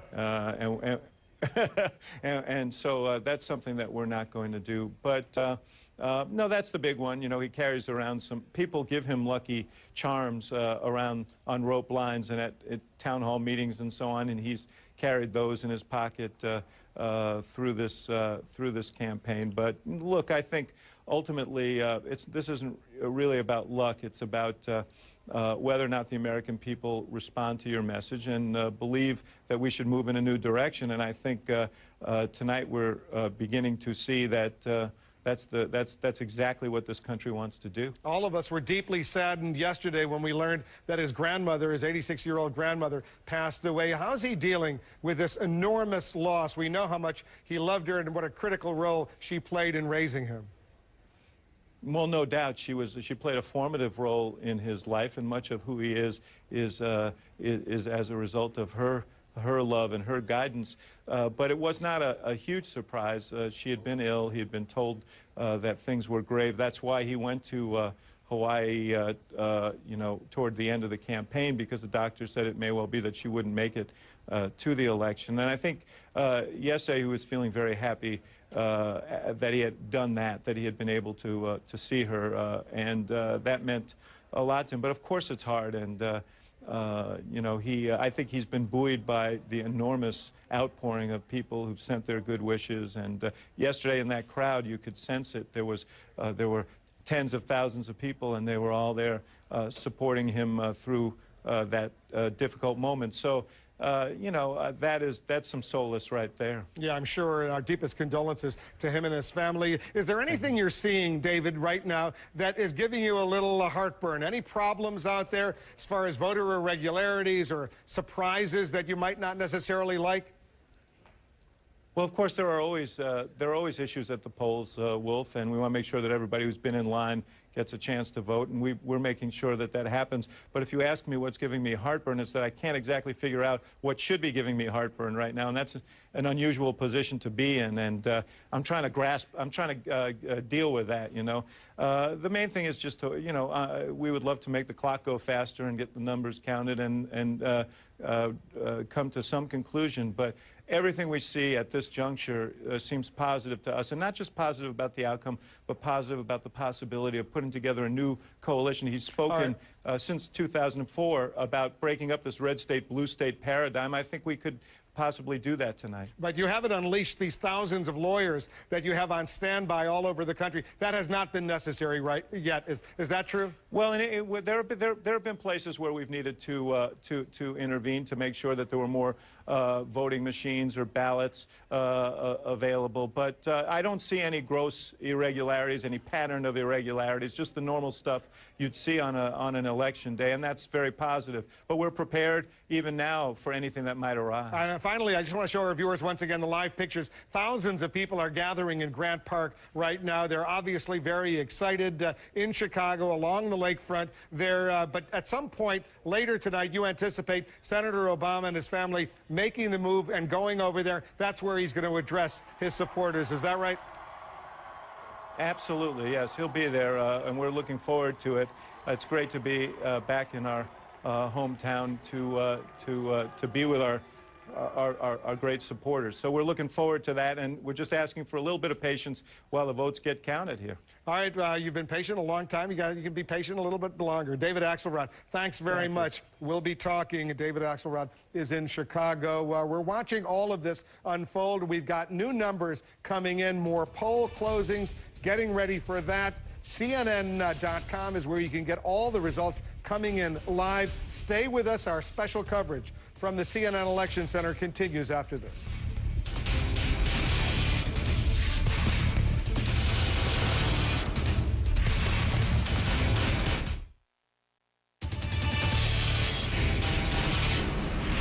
CNN can now project that New Hampshire will go for Barack Obama. New Hampshire, this is Obviously very, very painful for Senator McCain because he desperately wanted New Hampshire. That's where he really got going in his bid for the Republican presidential nomination. But based on the exit polls, based on the actual numbers coming in, CNN projects that New Hampshire and its 4 electoral votes will go for Barack Obama. 9% of the precincts have reported. Right now, Senator Obama has 60% of the vote in New Hampshire, 39% for Senator McCain. That's an advantage of 14,397, under 10% of the precincts reporting. As I said, this is the state that Senator McCain really wanted to win. He was very sentimental about all those town hall meetings he did there in jump-starting his campaign early on after Iowa. But New Hampshire will go for Senator Obama. Bill Schneider and Soledad O'Brien are at voter analysis right now at the CNN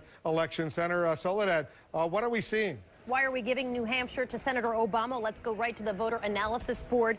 A couple of interesting categories which really explain it all. So if you pull up New Hampshire here on our board, which should be blue. Okay, and let's take a look first. Highly educated voters, that's always been a good category for Barack Obama. That's right. Voters with a postgraduate degree, the top of the educational category. This was one of the top groups that delivered for Barack Obama. 70% for Barack Obama. I mean, they are going to New Hampshire. It's a very high-tech state. This is a very big breakthrough for Democrats to do that well with postgraduate educated voters. Wolf was talking about the dismay that John McCain must feel, especially when he was really targeting those independents. But you see, they're blue here, which means they went for Barack Obama. That's right. The top groups are the most, whereas Obama had the biggest advantage, and his advantage shrinks a little bit until you get to the middle. Independents, blue, they voted 60% for Barack Obama, 38% for McCain. A big disappointment. They're the fastest growing group in the New Hampshire electorate. Men was a category that Barack Obama was targeting hard and had to do well in. And men in most states have voted Republican, but here in New Hampshire, by a slight margin, 52 to 47, they went for John McCain, for Barack Obama over John McCain. So pretty close there, but everywhere else, as you can see, blue, Barack blue, Obama, blue, blue, a right? lot of blue on that map. Just a few red categories in New Hampshire. Which means Barack Obama taking New Hampshire. Bill, thank you. Wolf, you can see it right there in the map. All right, Soledad, thanks very much. I want to take a look at some numbers coming in, ballots coming in some Senate races that we're watching very closely. Let's start in the state of Virginia. We've already projected that Mark Warner, the former Democratic governor of Virginia, will win this contest against the former Republican governor, Jim Gilmore. 59% so far for Warner, 39% for Gilmore. 36% of the precincts in Virginia have reported. This is a pickup because this Warner will replace John Warner, the Republican, no relation, as the next senator from Virginia. In Kentucky right now, with 39% of the precincts reporting, look at how close it is. The Senate Minority Leader, Mitch McConnell, with 51%. Bruce Lunsford, the challenger, 49%. Very, very close. We are in no position to make a projection in Kentucky. This is one race that the Democrats have worked very hard to capture. Mitch McConnell fighting for his political life right now. In North Carolina, look at this, 8% of the precincts have reported. Kay Hagan has been challenging Elizabeth Dole, the incumbent Republican. Kay Hagan ahead by 57% to 40%, but only 8% of the precincts are in. Kay Hagan making a very, very strong challenge. Elizabeth Dole fighting for her political life as well. And in New Hampshire, a similar situation. John Sununu is the incumbent Republican. Jeanne Shaheen, the former Democratic governor, popular, very popular. 9% of the precincts have reported. 56% for Jeanne Shaheen. John Sununu, 41%. She's ahead by almost 10,000 right now, with almost 10% of the precincts in. This is a race that we're watching very closely as well. Let's go back to Campbell and John King. I think you're looking at North Carolina right now. Is that right, Campbell? We're going to look at all of these races because we are getting a little bit of more information as we look more closely at the counties. And we're not calling any of them, as you mentioned yet, Wolf, except for the Mark Warner win in Virginia. But let's take a look at North Carolina. North Carolina, you see it. The red is the counties filling in for Senator Dole. The blue, the county's filling in for her challenger, Kay Hagan. This is one of the key counties in the state of North Carolina. Mecklenburg County, it's almost 9% of the state population. African-American population there, but also, Campbell, the banking community that's been a lot of trouble there because of the financial meltdown. Wachovia Bank headquartered right there. A lot of economic issues there. Senator Dole is at the moment not performing as strongly as she needs to in Mecklenburg County. You come out here to the more Democratic counties and Hagan running. These are early results. Well, these counties, 72% out here. If the Democrat is winning out here, then the Democrat's in pretty good shape. But we'll watch the rest of these results as we come in. I want to go north to this. This race is a blowout, but I want to show something here. This is the state of Virginia. Right. This was a Republican state not all that long ago. Look what Mark Warner is doing to former governor Jim Gilmore. Jim Gilmore is not a nobody candidate. He was a former governor of this state in the past decade, and this is a blowout. The Republican Party in the state of Virginia is going to be having a long talk with itself about what to do next. Bodes well for Obama in Virginia. Certainly as we wait for those numbers certainly as well. does. Now, Warner has his own personal popularity because Mark Warner left as such a popular governor, but the Republican Party of Virginia has a long, many months ahead trying to figure out what happened there. This is New Hampshire, Campbell. 10% of the vote in. Gene Shaheen, the former governor there. This is another battle of heavyweights among Senate candidates. A former governor against an incumbent senator who is the son of a former governor and the former White House chief of staff. This looks kind of bleak. You say there's not much vote in, but most of the people live here. And actually, most of them live even further south. Concord, the capital, most of them live here. Let's stretch this out a little bit and look.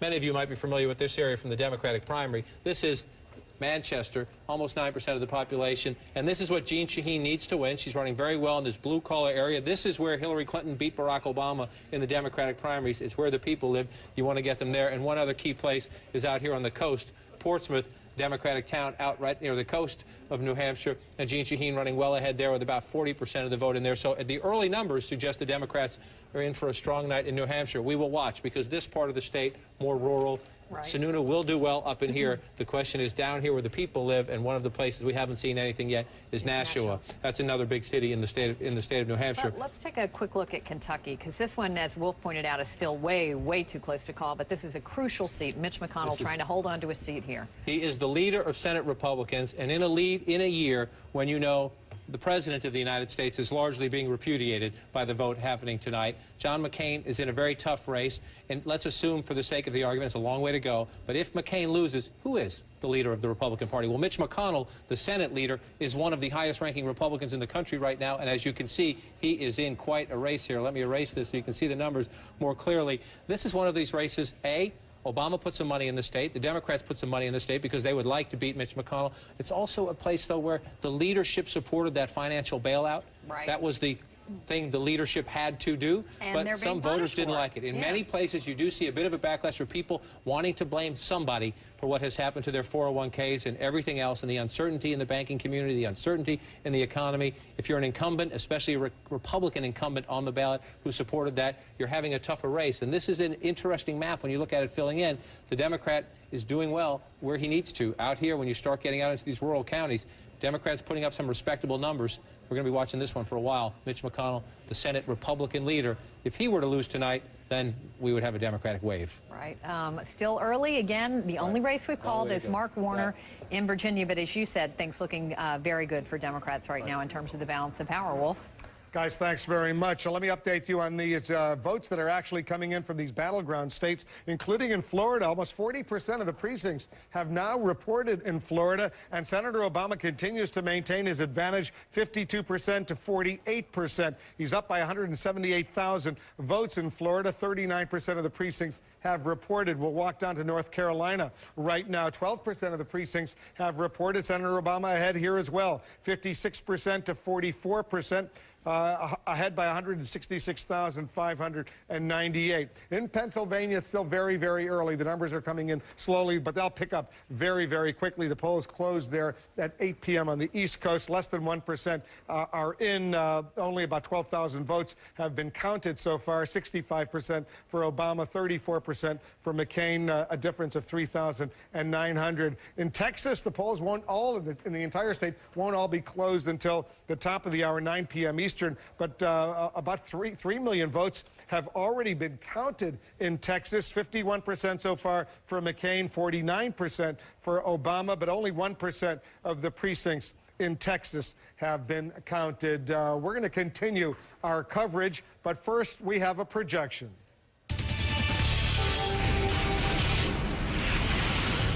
And this is a big one. CNN now projects Pennsylvania and its 21 electoral votes will be going for Senator Obama. This is a projection that the Obama camp desperately wanted, and the McCain camp desperately tried to secure Pennsylvania.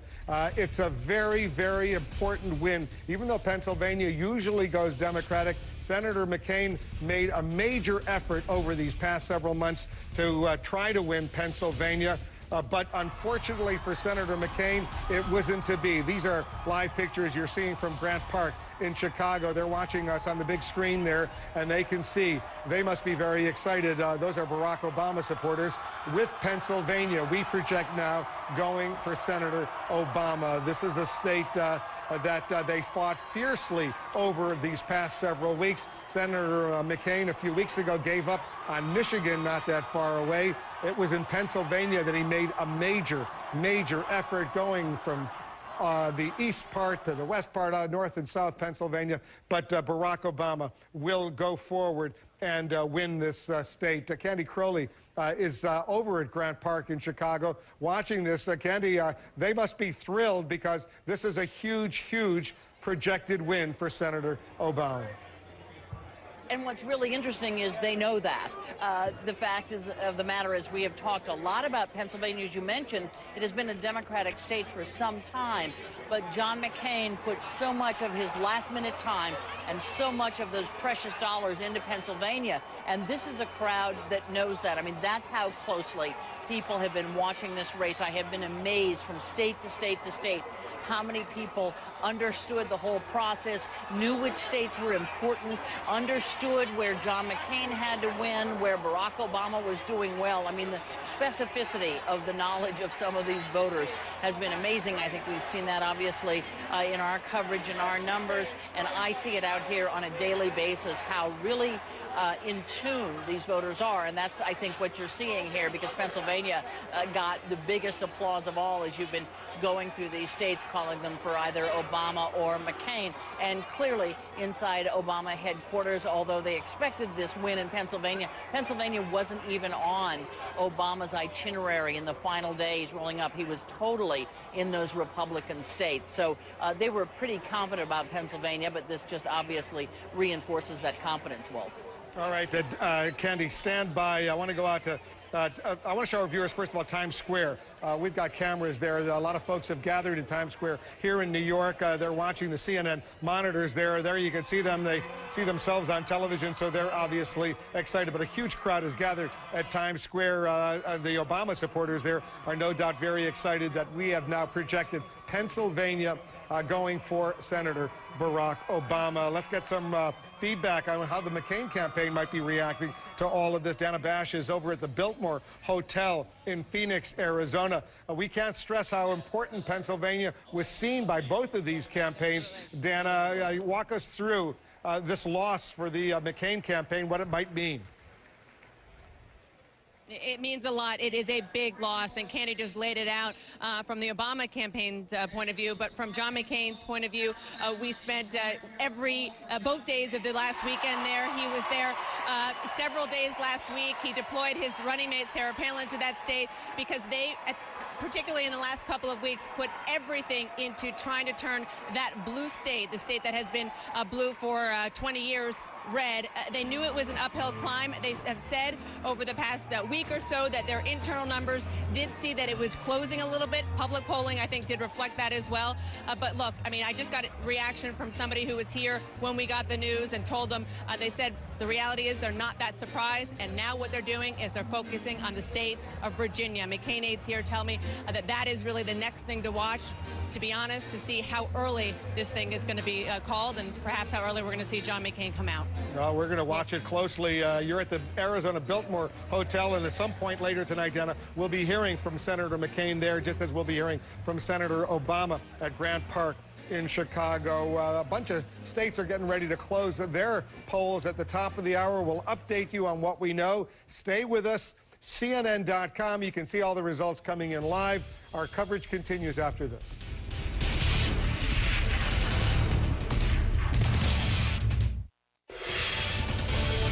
It's election night in America right now. Take a look at this, Anderson. You can see the map behind us. We've projected so far 102 electoral votes for Senator Obama, 34 for Senator McCain. Pennsylvania That's the big one just now. We just projected Barack Obama the winner in Pennsylvania. Devastating for the McCain campaign all along. They have said they had to win in Pennsylvania. Let's talk to our panel a little bit, find out what they think all of this means. Gloria Borger, for Barack Obama, Pennsylvania was a turning point in the primaries. Yeah, Pennsylvania's been a very, very important state to him. In the primaries, which he lost to Hillary Clinton, when you talk to the Obama people, they said, look, we got together after that moment when we lost. A couple of top aides went to Obama's house that evening.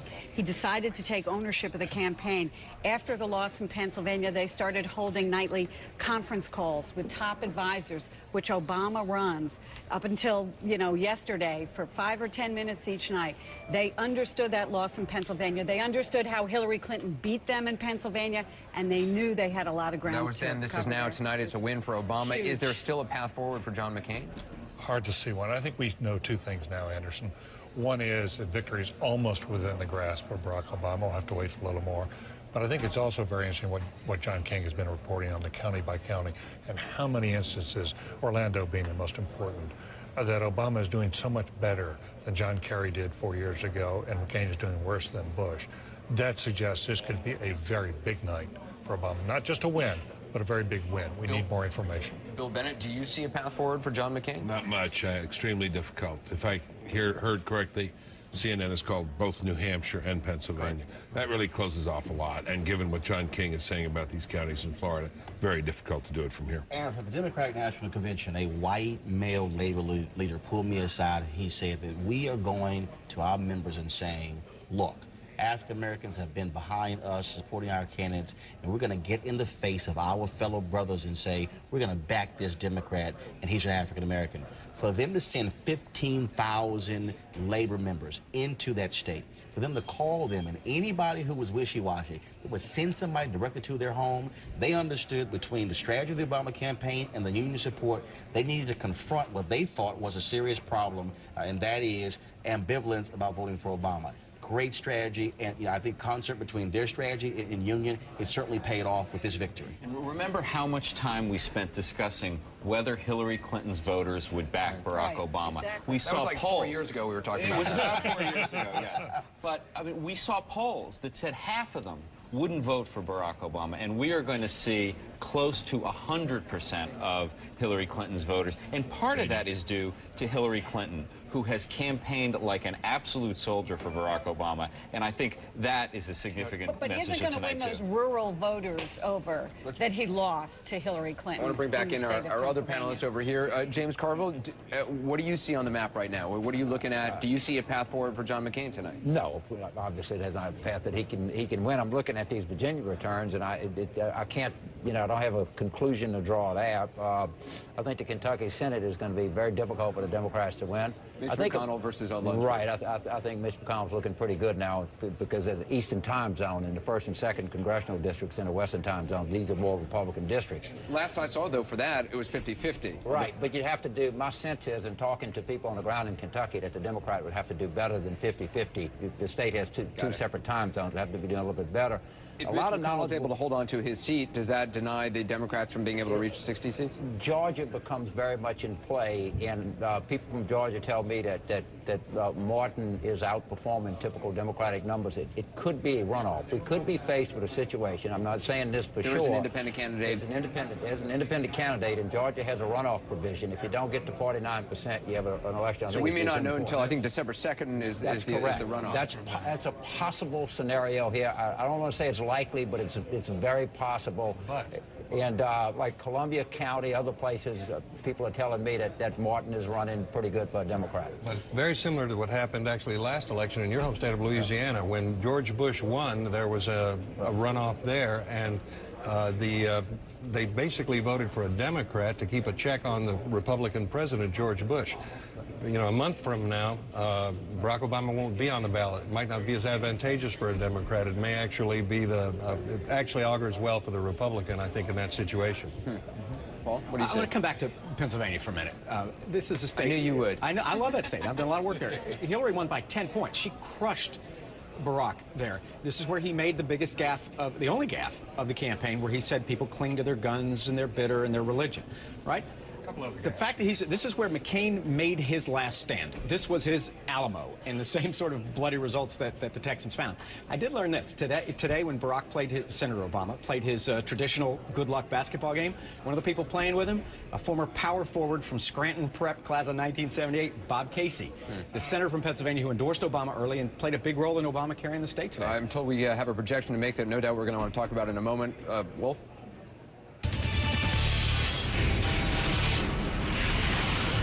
We project right now there will be a new senator from the state of North Carolina, and that would be Kay Hagan defeating Elizabeth Dole, the incumbent Republican. This has been a fiercely fought battle in North Carolina, but Kay Hagan, a longtime Democratic legislator in the state of North Carolina, going forward and defeating Elizabeth Dole, a former cabinet secretary, the wife of Bob Dole, John King and Campbell. You're there. A huge, huge loss for the Republicans, another Democratic pickup in the U.S. Senate. And you said it. Well, this was a race that got very ugly at the end, especially Elizabeth Dole running an ad against Kay Hagan, accusing her of godlessness. Lawsuits were filed, but here it looks like it wasn't even close, at least toward the end. A pickup for the Democrats in a state that, remember, John Edwards was the Democratic vice presidential nominee 4 years ago. He couldn't win his own Senate seat here. He left the Senate because he couldn't keep his own seat there. The Democrats are picking up this seat. This seat before Elizabeth Dole was held by Jesse Helms. This seat is now in Democratic hands, and we'll go back to Wolf, but if you look at these blue counties, she is even outperforming Barack Obama. Kay Hagan is in some of these key counties. She's running a very strong race tonight, Wolf. Right, guys, thanks very much. 5 minutes and 20 seconds to go till the top of the hour. More states are closing, 15 states with a total of 159 electoral votes. We will have projections after this.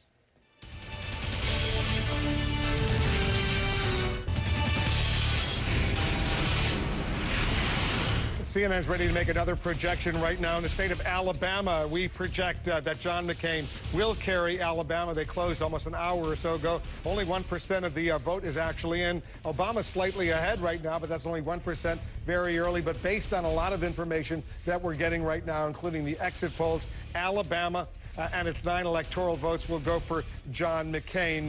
That's something that was fully expected, by the way. That's not a huge surprise. We're going to be making some more projections right at the top of the hour because at the top of the hour, 15 states will be closing, including, they have 159 electoral votes. You can see in a minute from now, they'll be closing in Arizona, Colorado, Kansas, Louisiana, Michigan, Minnesota, Nebraska, New Mexico, New York State, North Dakota, Rhode Island, South Dakota, Texas, the second largest state, Wisconsin, and Wyoming, all of these states. And we're going to watch very closely to see what happens in these states because some of these states could be indicative of a trend that could be emerging in the course of this night. I'm especially interested in finding out what's going on in a state, for example, like Minnesota, which has sort of been up for grabs over these past several weeks. And we'll watch that as well, Minnesota,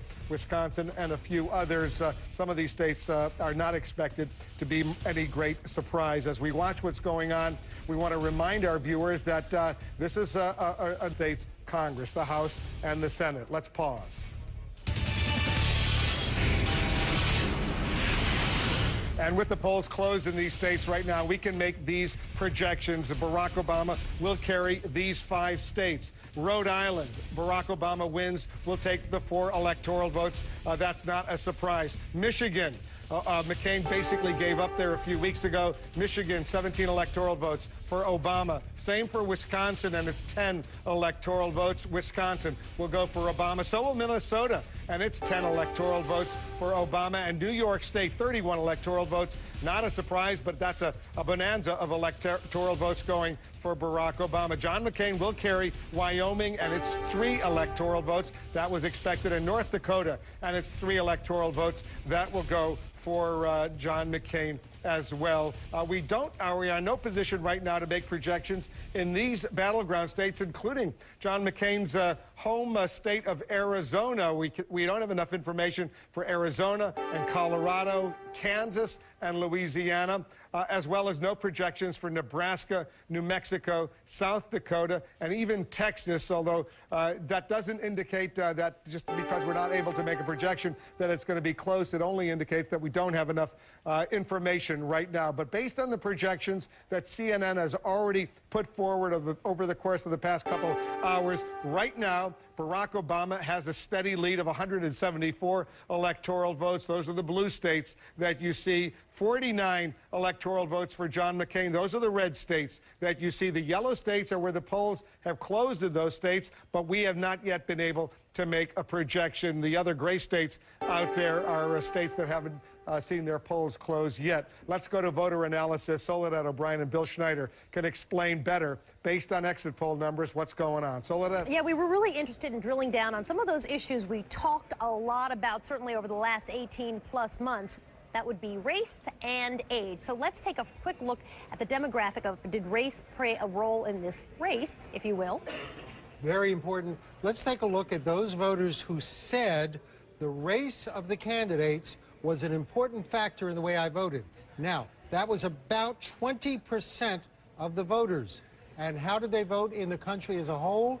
They voted 55 to 44 for Barack Obama, which suggests that race was an important factor to them, but when it was important, they were more likely to vote for Obama than for McCain. A lot of people voted for Obama because of his race, blacks and whites, as well as those who voted against him. Now, in the exit poll, you asked exactly the flip of that question. Race was not a factor. Right. Let's compare that with those who say the race of the candidates was not an important factor. They voted almost the same way. Whether you thought race was important or race was not important, Obama won the vote, which suggests that race was not a decisive factor in the outcome of this election. What about age as a factor? Age. Now, there is a very interesting contrast. Let's look at those voters who said the age of the candidates was an important factor in my vote. In the country as a whole, whoops. Oh, it's not working. A little higher. Let's try it again. Among those who said the age was important, look at that. 78% for Barack Obama, only 21% for John McCain. McCain did win among those who said age was not important. Twice as many voters said age was important than said race was important. Absolutely fascinating, considering how much we've talked about race in this race. Wolf? Soledad, Bill, thanks very much. We're watching all of this. Let me just update our viewers once again on the projections that we've made. You see this map of the United States. 174 electoral votes we've projected going for Barack Obama, 49 going for Senator McCain. Remember, keep in mind, the magic number you need to be elected president of the United States is 270 electoral votes.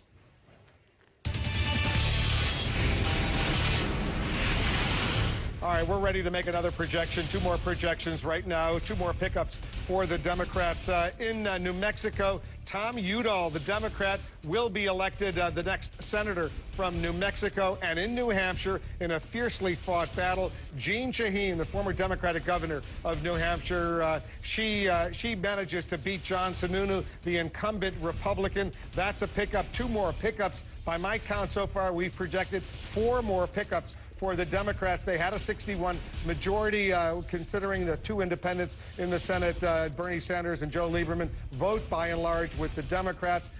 These 4 more pickups that we've projected so far, that would bring that 61 up to 65, and that's getting 51 up to 55, getting very close to that 60 filibuster-proof majority that the Democrats would certainly love to have. But Jeanne Shaheen, we've projected, will be the next United States Senator from New Hampshire, and Tom Udall will be the next United States Senator from New Mexico. His cousin, Mark Udall, is running in Colorado. We'll see how he's doing, but that's a pickup for the Democrats in both New Mexico and in New Hampshire. Anderson, so far, things are going pretty well for these Democrats. It certainly is. The big question still, I guess, Louisiana is perhaps the Republicans' best chance for a pickup. Senator Mary Landrieu has really been targeted by John Kennedy. Yeah, there's a chance, but it's very interesting. It's a big night for the Democrats. I would comment on what Bill said, there's been so much ink spilled. To the credit, and many speeches given, no speeches and ink spilled by Barack Obama on this. Some Bradley effect, huh? The country's grown up. Let's just accept that. And if Barack Obama is the President of the United States, we can't put our history behind us. But I think we can put some questions behind us, like what's possible in America. Well, I mean, if he does become president, and it still is an if, does anyone know what this means in terms of change of race relations in the United States, or a perception of? Well, I'll tell you one thing it means. As a former Secretary of Education, you don't take any excuses anymore from anybody who says the deck is stacked, I can't do anything, there's so much inbuilt this and that. There are always problems in a big society. But we have just, if this turns out to be the case, President Obama, we have just achieved an incredible milestone for which the world needs to have more respect for the United States than it sometimes does. Well, the world, I think, is a very significant observation. Yes, the effect of an Obama victory, if it happens, on the international reputation of the United States will be so profound and so immediate that I don't think there is anything comparable in American history in terms of an immediate change in public perception. Winning World War II, maybe. Well, that was not so instant. Not so instant. I think it changes the way we look at our own country, and we look at it, and you look at this country, which has an amazing ability to self-correct after it makes mistakes. Absolutely. Selma 4 decades ago, we could be looking at the first African American president. We don't know yet, but we could. I think if it's an Obama victory and it's as big as it looks it might be, that's going to be a huge milestone. I don't think we have taken care of the issue of racial prejudice. What's been apparent in this election, I think what Bill Bennett is absolutely right about, is it appears that a lot of people worked through their racial issues and came to a conclusion, I'll take him anyway. And that's real progress. That's real progress. But we need a little more information now about how the white vote breaks out before we break out champagne on this question. Well, we also need to actually declare somebody a victor in this case. We have not at this point. There's still a lot more to talk about, though. This race, I mean, Alex, as a Republican, are you holding on to hope for Louisiana, a possible pickup in a Senate race? Is that what's keeping you from drinking right now? James is so confident he's just spotted me 4 additional points in Louisiana. So, and I'll take him. It's his home state. No, I think that could be a pickup there. The composition of that state has changed. It's a question how big the black vote will be down there. But it is a right track state. It's got government money in there from Katrina. It's got oil money. And they've run a pretty good campaign. The other state to watch, I think, is going to be Minnesota and Coleman. Their tracking had Coleman up 4 points going into this election. Norm Coleman against Al Franken, a Democrat, but there's also an independent candidate. And look, if Republicans can't beat a lunatic like Al Franken, we're in bad shape even this year. I think that's what a lot of Republicans would say. I'm one of them. But anyway, the question is, there's a third party there, a guy taking equally from Republicans and from Democrats. So it may be that election turns out exactly what it is on the last survey. James, do you think the independent candidate in Minnesota takes equally away from both candidates? I think most people think up to a point that he takes away from Coleman, but if he exceeds that point, I don't know if it's 15 points or so, then he starts to take away some from Franken. I do think Paul and I have been going back and forth on the Florida thing. It appears to us, looking at actual results, talking to actual political professionals, that it's highly likely that Senator Obama is going to carry Florida, based on looking at results. If you look at Orange County, Pasco County, you look at what's happening in a lot of other places.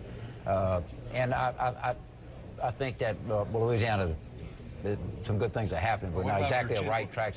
Virginia, I'm looking at actual results. We have not called Florida. I know CNN has not called Florida. Paul, this is a renegade operation. You guys have gone rogue. We've gone rogue. You guys are mavericks. I'm telling you, you're both mavericks. You're a pair of mavericks. But Obama's looking a little stronger than some Republicans suspected in Florida, and McCain is looking a little stronger than some Democrats had hoped in Virginia. I wouldn't go that close. There's just a lot out in Virginia. There's a lot of Virginia Beach is a lot out. Fairfax County a lot out. William County is another big one to look at in Virginia, and I think that Republicans are kind of looking for these small victories right now in some of these states, Ohio, Virginia. But Tara, I mean, do you at this point see a path forward for John McCain? It's very difficult, obviously, at this point. But again, looking at these small victories, even the governorships like Mitch Daniels in Indiana, where it was one of the races that was in question for a governorship. But I think that, again, Republicans will look at these small victories, hopefully, in states like Ohio, Virginia, Missouri, St. Louis County. So I think as the night goes on, we'll see. But it is obviously, it's not looking very good for the McCain campaign. Coming back to Florida, Bill Clinton carries it in 1996. Al Gore, I still believe, narrowly carries it in 2000, and it was a big mess in a recount. John Kerry lost it by a significant margin, you know, too close to, by too much to even consider it, you know, stolen or anything silly. But now, if this thing, the early returns from places like Orange County, where John King, you know, drew those two red lines across the I-4 corridor, that's remarkable. This is now McCain's last chance in the eastern coast, right? If he loses Florida, it would be, as my son Billy says, peace out, Cub Scout.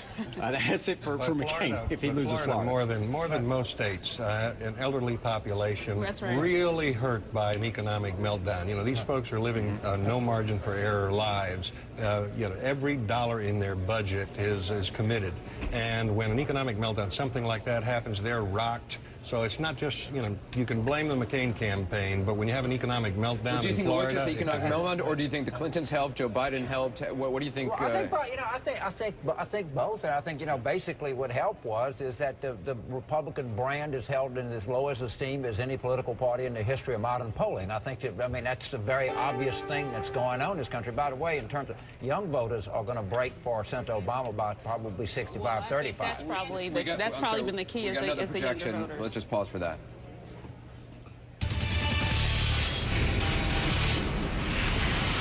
CNN now projects that the state of Georgia will go for John McCain. 15 electoral votes in Georgia. John McCain, the winner, with 36% of the actual vote now in. John McCain has 61% to 38% for Senator Obama. He's ahead by 241,000 down to 38,000 right now. We're doing the math for you. 38% now the precincts have reported. But Georgia, which was a sort of a long shot for the Democrats. They had some hopes in Georgia. They thought maybe a huge African-American turnout could get them the state, but it was always a major challenge for Senator Obama in Georgia. They did make an effort there, but in the end, we now project that Georgia will be going for Senator John McCain. It's another win for him. Take a look. Let me walk through and show you what we have in these votes that are coming in. These are actual votes, with 3% of the vote now counted in Missouri. 56% for McCain, 43% for Obama, but it's very early. In Texas, only 3% also have been counted.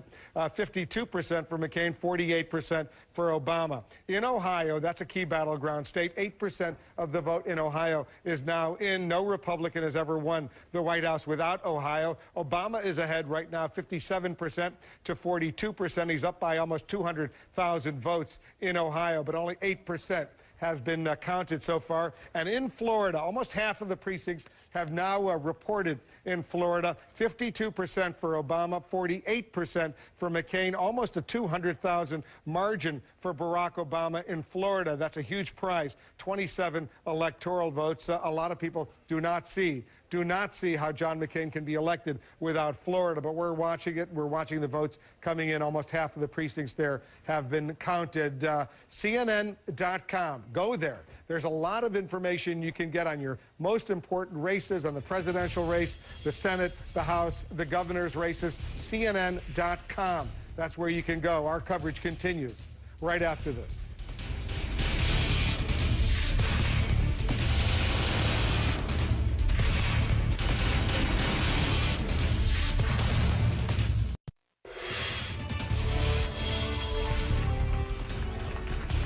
Jean Shaheen, I want to thank, and all of New Hampshire should thank John Sununu for his 12 years of service in Washington.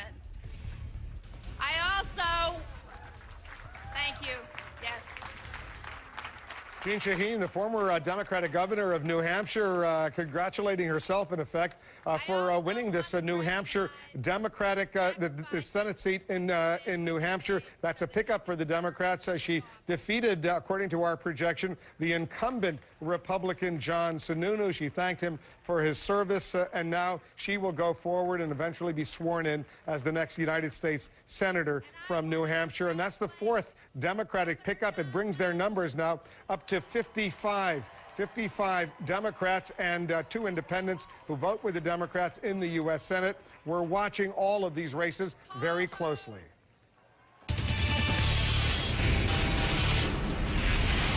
And here's another one, a major win for the Republicans this time. In the state of Kentucky, the incumbent Republican Mitch McConnell, the minority leader in the U.S. Senate, we project he will defeat Bruce Lunsford and get reelected in the United States Senate. Right now, with 65% of the precincts reporting, he's slightly ahead, 51% to 49%. That's 23,517 advantage for Mitch McConnell. But based on the exit polls, based on other information that's coming in, where this vote, the actual vote, is coming in, we are now ready to project that Mitch McConnell has been reelected in Kentucky. He was in a fierce battle for his political life. Bruce Lunsford put on a very strong challenge, but in the end, Mitch McConnell will go forward and carry his own state. That's the same state, Kentucky, by the way, Anderson, that John McCain, we've projected, will go with, will carry Kentucky as well. So that's an important win for the Republicans. Would have been very embarrassing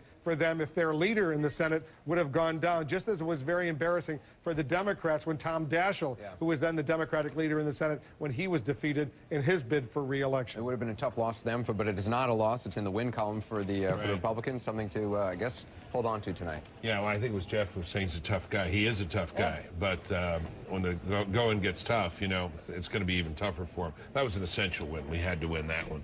But he is to think about it as the Senate minority leader, what he could be facing here with an all-Democrat, possibility of an all-Democrat government. Although we may not know, I mean, depending on what happens in some of these races in Georgia, we may not know if there's a runoff until December 2nd. Right. That's right. We may not. I think the one thing that's the question that's starting to come up is, Obama looks like he's heading toward it. He's doing very, very well. Does he have coattails? Is he bringing people with him? So far, the indication on the Senate is that he's not, he's not winning a couple of these close races. Certainly, they haven't won in Georgia, and they didn't win in Kentucky. But we don't know any House races yet.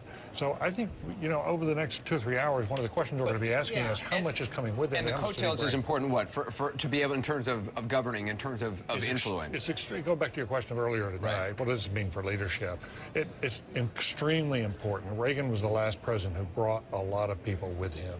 And it made a big difference in his first 2 years, as Bill will remember, and how successful he was legislatively. It was interesting. I think it was you made the point a couple nights ago that when you heard John McCain making speeches, he often wasn't thanking the local politicians, the local representative who was also running, whereas Barack Obama always was trying to embrace them. And you wonder if, I think you raised the question is, did they not want to be close to John McCain? That's an interesting question. It did seem to be that the Senate candidates for the Republicans were running largely independently of John McCain and George W. Bush. So had McCain won, would he have had coattails? And if he does win, there's no evidence of that. You have in Oregon, Gordon Smith, the incumbent Republican, running ads with Obama in the ads, even though Obama has supported his opponent Merkley. I mean, it is just the opposite of embracing John McCain. I mean, these politicians read the polls, too. They knew which way things were heading, and they have acted accordingly. Bill Clinton suffered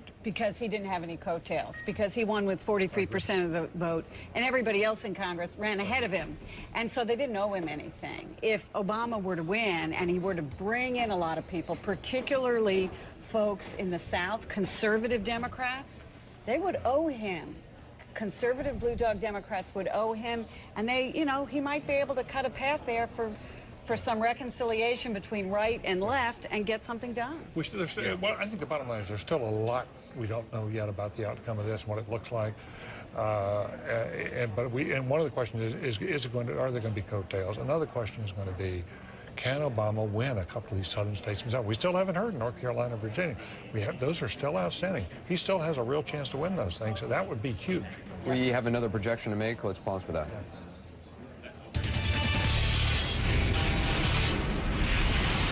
CNN now projects that West Virginia will go for Senator McCain. 5 electoral votes in West Virginia. 22% of the vote has actually been counted in West Virginia.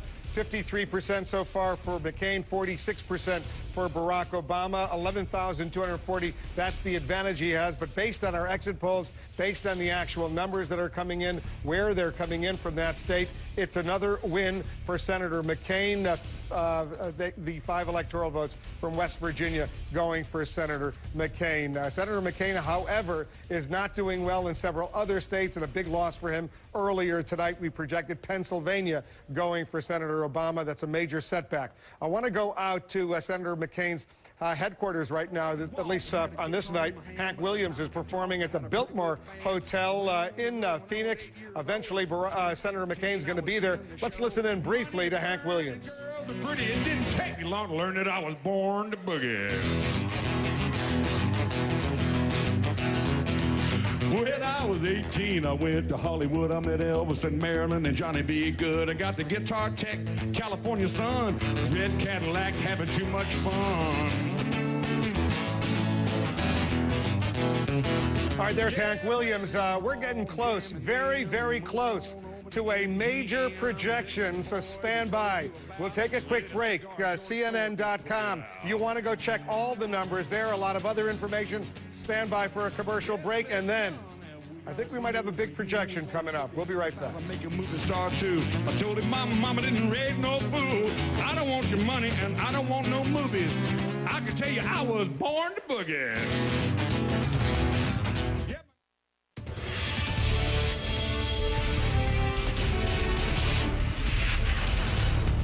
Welcome back. We're watching all these states. They're very close in several of these states. Yeah. Anderson, we're going to show our viewers what's going on. But we're moving along, and we're getting ready for some more projections. Important races in Ohio, Florida, North Carolina, Virginia, all we are following very, very closely right now. Let me walk over and update our viewers on what we know right now. These are real votes. 70% of the precincts in Virginia, that's a lot. They've already reported their numbers, and look at how close it is. Wow. 50% for McCain, 49% for Senator Obama. That's only a difference of about 15,800. Now it's smaller, 12,519 for McCain. 71% of the precincts in Virginia have reported. Almost half of the precincts in North Carolina have reported. Look at how close it is here in North Carolina. 51% for Senator Obama, 48% for Senator McCain, and that's about an 80,000 advantage for Senator Obama. North Carolina closed at 7:30. We're watching that. Florida, another incredibly close state right now. 55%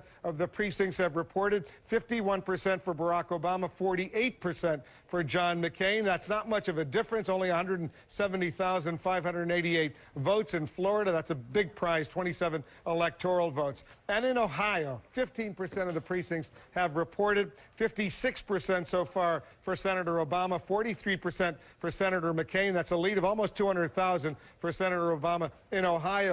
Campbell and John, Ohio, I don't think we can stress how important it is, and we're watching the state very closely. No Republican has ever won the presidency without Ohio, Wolf. And I know, as Wolf said, only 15% reporting right now, but still give us a sense for what's happening there, John. This is a good mix. This is a true battleground state, and you see it in the numbers. Obama's leading right now, but you see the numbers filling it around here. Here's the biggest thing. If you're the Obama campaign, we're only at 15%. And you're saying, wow, this is a tough one for Republicans. One of the things that makes you encouraged at the moment is nothing so far from Cuyahoga County, which is Cleveland. Not only is it an African-American population, a big Democratic stronghold, but it's a little more than 12% of the state population. One of the key things to watch is Republicans will be encouraged down here. This is a key area down here because the last time a Democrat won Ohio, it was in 1996. Excuse my reach for coming across. And it was Bill Clinton, and he proved the Democrats could win down here in southeast Ohio. So McCain has to be encouraged by that at the moment. But in the population centers, Campbell, when you come in Franklin County, in the center of the state, the capital of Columbus, Barack Obama putting up 60 to 40 right there. And again, let's go back in time. All night long we've been talking about the margins then and now. Let's just go back in time and look. 4 years ago, much closer, within 10 points there. So John McCain underperforming George W. Bush in that county as we continue to watch Ohio. I want to shrink down the state and a couple other places to watch. Obviously, we're waiting for the vote up here. This is a blue-collar vote area in here. And if you go back to the Democratic primaries, this is an area where Hillary Clinton swept Ohio. Right. And so Barack Obama at the moment, in the few counties we see so far, seems to be doing well in those blue-collar areas where Hillary Clinton hurt him so badly and where the McCain people hoped to pick up those blue-collar voters. So a long way to go in Ohio. Let's come back out of Franklin County to the statewide. Only 15%.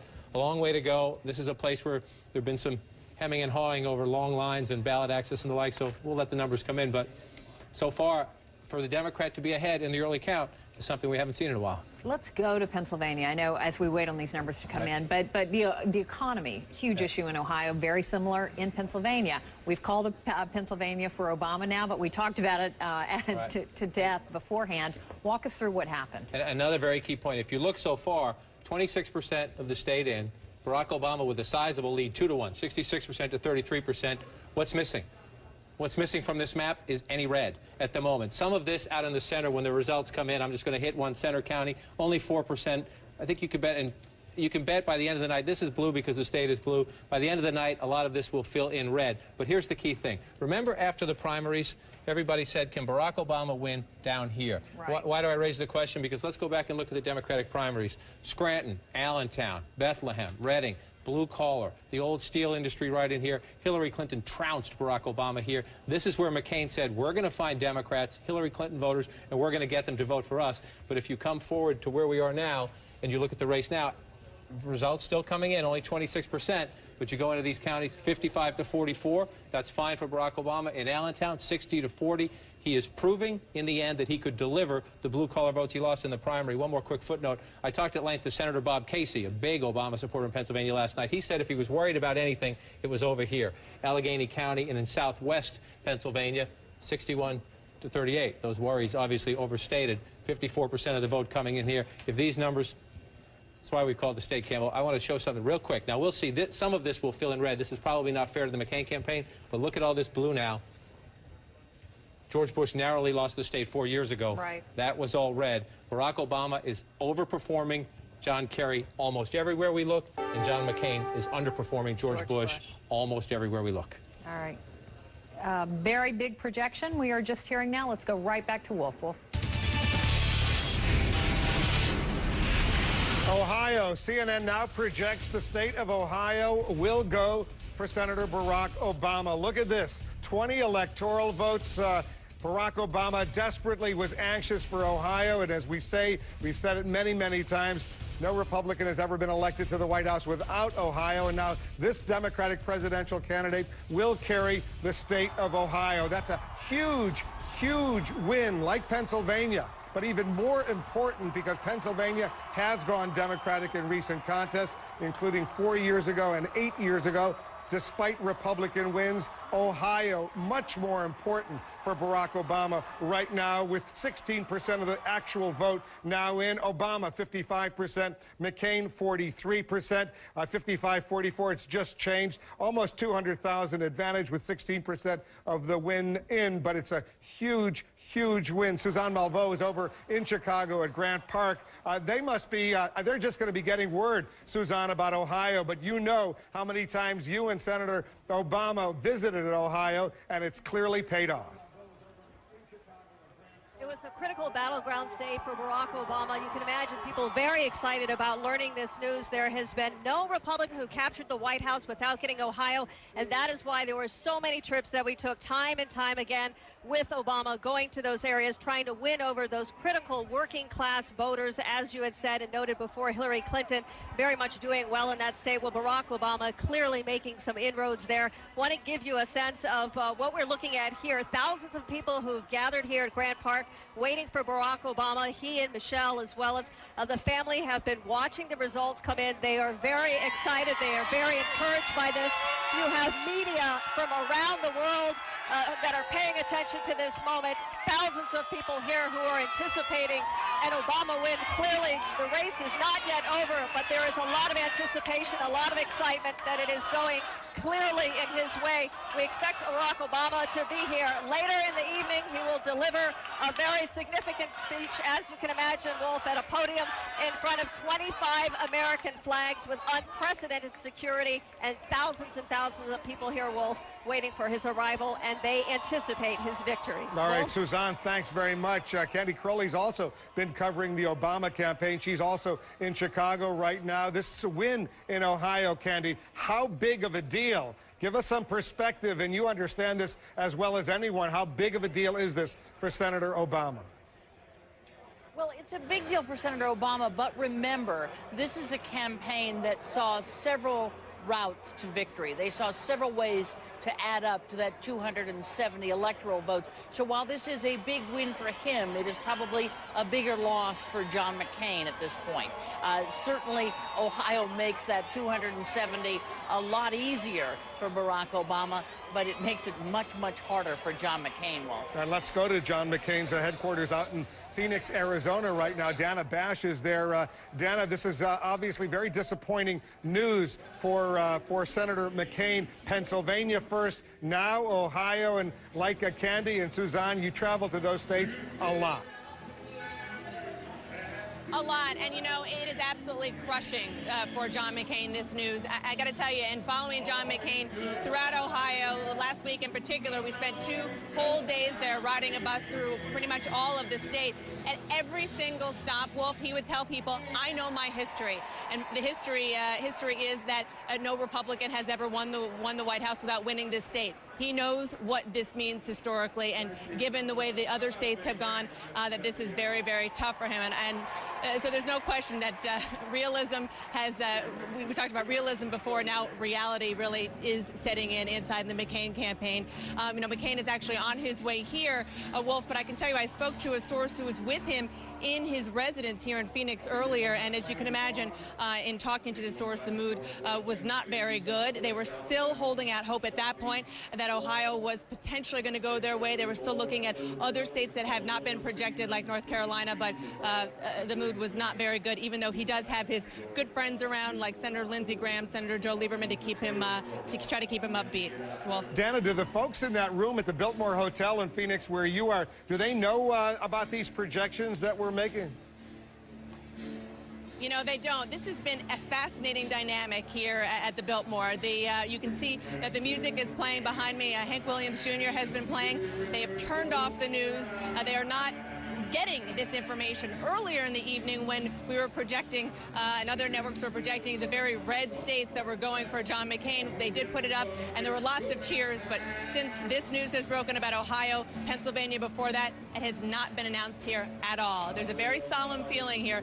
Nobody is, it's really in the dark. Everybody knows what's going on. They all have their Blackberries. They all have information, but they are making a point of not putting that information, that bad news, up on the screen here. All right, well, we just saw you going up on the screen behind you. As you were saying what you were saying, you're up there on the screen, Dana. Thanks very much for that. We're going to get back to you. I want to go over to Campbell and John right now. You know, it's a steep climb that John McCain has right now, Campbell, because if you look at the math, not looking very promising for him. I know, Wolf, and I know we're not calling the race yet, but let's have a reality check here, John. I mean, show me McCain's path to victory without Ohio.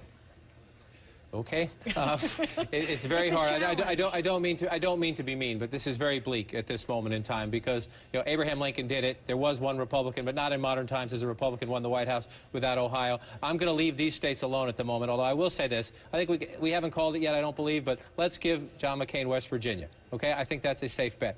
I'm going to leave these for now, and I'm going to leave Florida for now because we haven't gone there. Let's come down. Mississippi, okay, I think that we could say. Louisiana, we can give him that, but look how small we're talking about here. Arkansas, 6 electoral votes. So we're giving him these states. We're going to give him a lot of states as we go across here, but they're relatively small states. Kansas will go Republican. Nebraska, we believe will go Republican. South Dakota, we believe will go Republican. I'm going to skip Montana for now because that one is a horse race. The governor out there thinks he can win it for Barack Obama and help. We'll give Idaho to the Republicans. I'm not going to go on the West Coast because Washington State, Oregon, and California are not going to go Republican. I'm willing to bet my life on that one. We'll come down here. Utah will go Republican.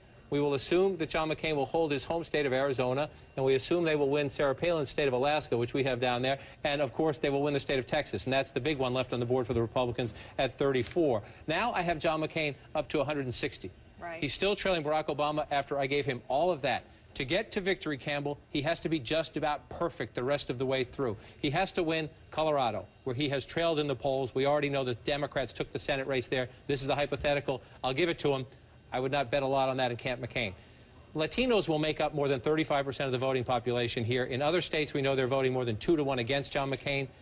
I'm going to give it to him in this scenario. I would not bet more than a dime on that. And then we come out here, and Iowa is a state that he's been running way behind in the way polls. Behind. This is close. This is close right now. We're watching this one very closely. He has to win it. Just has to win it. Let's do Indiana. has to win it. Again, that's very tight right now. I looked at it a little while ago, and I think Obama was coming back, and it looked pretty good for Obama. So here we go. If we do all that, which is a big hypothetical, now we've got him tied with where we have Obama. What does he do to win? Well, let's say he wins Virginia. Let's say. We don't know that. Let's say he pulls out North Carolina. And let's say he pulls out the state of Florida. I got him to 250 by giving him all that. For the sake of argument, we'll give him Montana. Again, Latino vote here. It's a tough one for the Republicans, but for the sake of argument, let's give him that. I can get him to 259.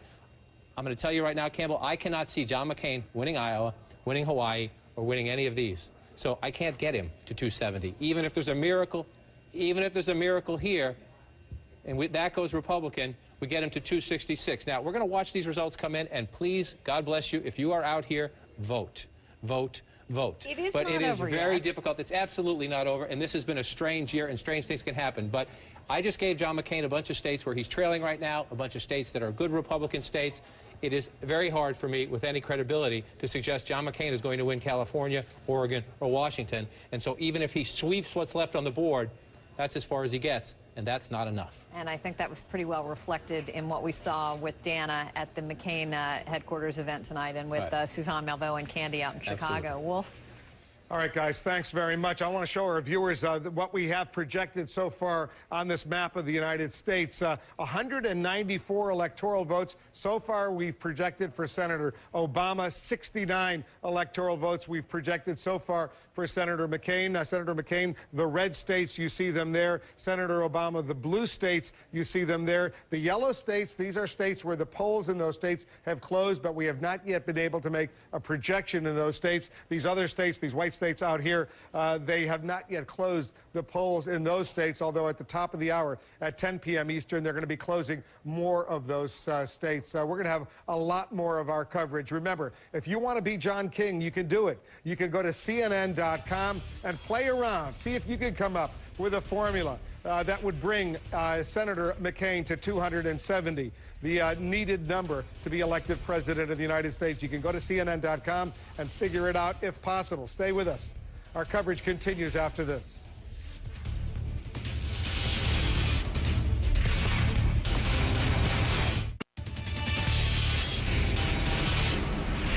Two more projections coming in to the CNN Election Center right now. New Mexico, 5 electoral votes. We project Barack Obama will carry New Mexico. He worked hard there. So did Senator McCain, but New Mexico will go for Barack Obama. Louisiana, we project will go for Senator McCain. Those 9 electoral votes in Louisiana will go for Senator McCain. 13% of the precincts have now reported in Louisiana based on the actual numbers as well as the exit polls. We say Louisiana, its 9 electoral votes will go for Senator McCain. Let's take a look at if you look at the race to 270 right now, 199 for Obama, 78 for Senator McCain, 270 the magic number. The blue states, the Democratic candidate, the red states, the Republican candidate. The yellow states, those are states where the polls have closed, but we are not yet able to make a projection. The white states, still those polls haven't closed there yet. The popular vote right now, look at how close it is, with about a quarter of the vote now in. Look at this. 49% for McCain, 50% for Senator Obama. Almost 40 million votes are now have now been counted, and there's only a difference, an advantage for Senator Obama of 320,000 votes. Wow! Look at how close that is, that popular vote right now, with only with some 23% of the vote actually tallied. It's very, very close. Close in the popular vote, Anderson. Not so close, at least not now, in that electoral vote, which is clearly all important. The popular vote is nice, but it's the electoral vote that makes the difference. And Obama is racing toward 270 right now. We calculate he has 199. John McCain has 78. But it is fascinating when you see with the popular vote just how close it is, with so much of the country already voted, although we don't have the results from California, which obviously is a massive state. Right. You know, and the thing that in looking at what happened in Ohio, which of course was such a key state for a Republican to win the presidential, to win the presidency, the economy. Throughout all of these states, we see 90% of the people in Ohio said the economy was their chief issue. 82% disapproved of the war in Iraq, and 54% of those who voted for Obama said that he was going to be, that McCain was tied to Bush and that would just continue Bush's policies. And I think as we look at the exit polls throughout all of these states, Anderson, we're going to see that pattern time and time again. I also found it interesting in Ohio, if you look at the exit polls, when they ask which quality matters most in a candidate's experience, caring about you, the quality that most people said, the plurality said, was, will bring change. Obama won that group 92-5. 92-5. McCain simply could not sustain the argument that he would represent change. He was too closely tied to George W. Bush. And Barack Obama identified the word change, identified that as a mantra so long ago, and was so prescient in doing so. Exactly, and he used it against both Hillary Clinton and John McCain. Right. She tried to use experience, then she tried to adapt of you know, for real change you need experience, but no one could really take the change mantle away from Barack Obama. It also means he's got to deliver change. Right. It also puts a lot of pressure on him now. But McCain did exactly what Hillary Clinton did. Yeah. He started out with experience, then became the change candidate, and then tried to be the experienced candidate who would bring you change. It was a Hillary Clinton campaign, and that didn't work for Hillary Clinton. Well, when you list all the boulders in the path on the way to the summit, if Barack Obama wins, that John McCain was facing, and some of this has been written up already, I think people are going to say it's quite extraordinary that he was anywhere close to these kinds of numbers. I mean, this is almost a perfect storm for Barack Obama and a perfect storm against John McCain. But again, it's too early to say that. But unprecedented amounts of money on the side of Barack Obama, the economic issues. Not just the economic issue. I mean, it was a fairly close race before September 15th. Coming in early September, after the Republican convention, it was even. Maybe McCain was a little ahead. Then comes the economic cataclysm. But some of the other things that Gloria has cited. Plus, you know, I'd add in Sarah Palin into that for independent voters. Well, but that we'll debate that. We'll be debating that. We got 6 hours, so believe me, we'll be. Thankfully, the subject hadn't yet come up tonight. But that's right. I must say, Gloria, every hour has been saying to me, "Have we talked about Palin yet?" Anyway, but there's also the two terms. George Bush is unpopular, but this country likes to change leaders. It likes to, it says, give the other guys a chance. And this time they were really mad at the guy in the White House, and there were some very rough things happening in the country. We got some more poll closings, some more projections. We want to take a quick break. We'll have a lot more ahead. Stay tuned.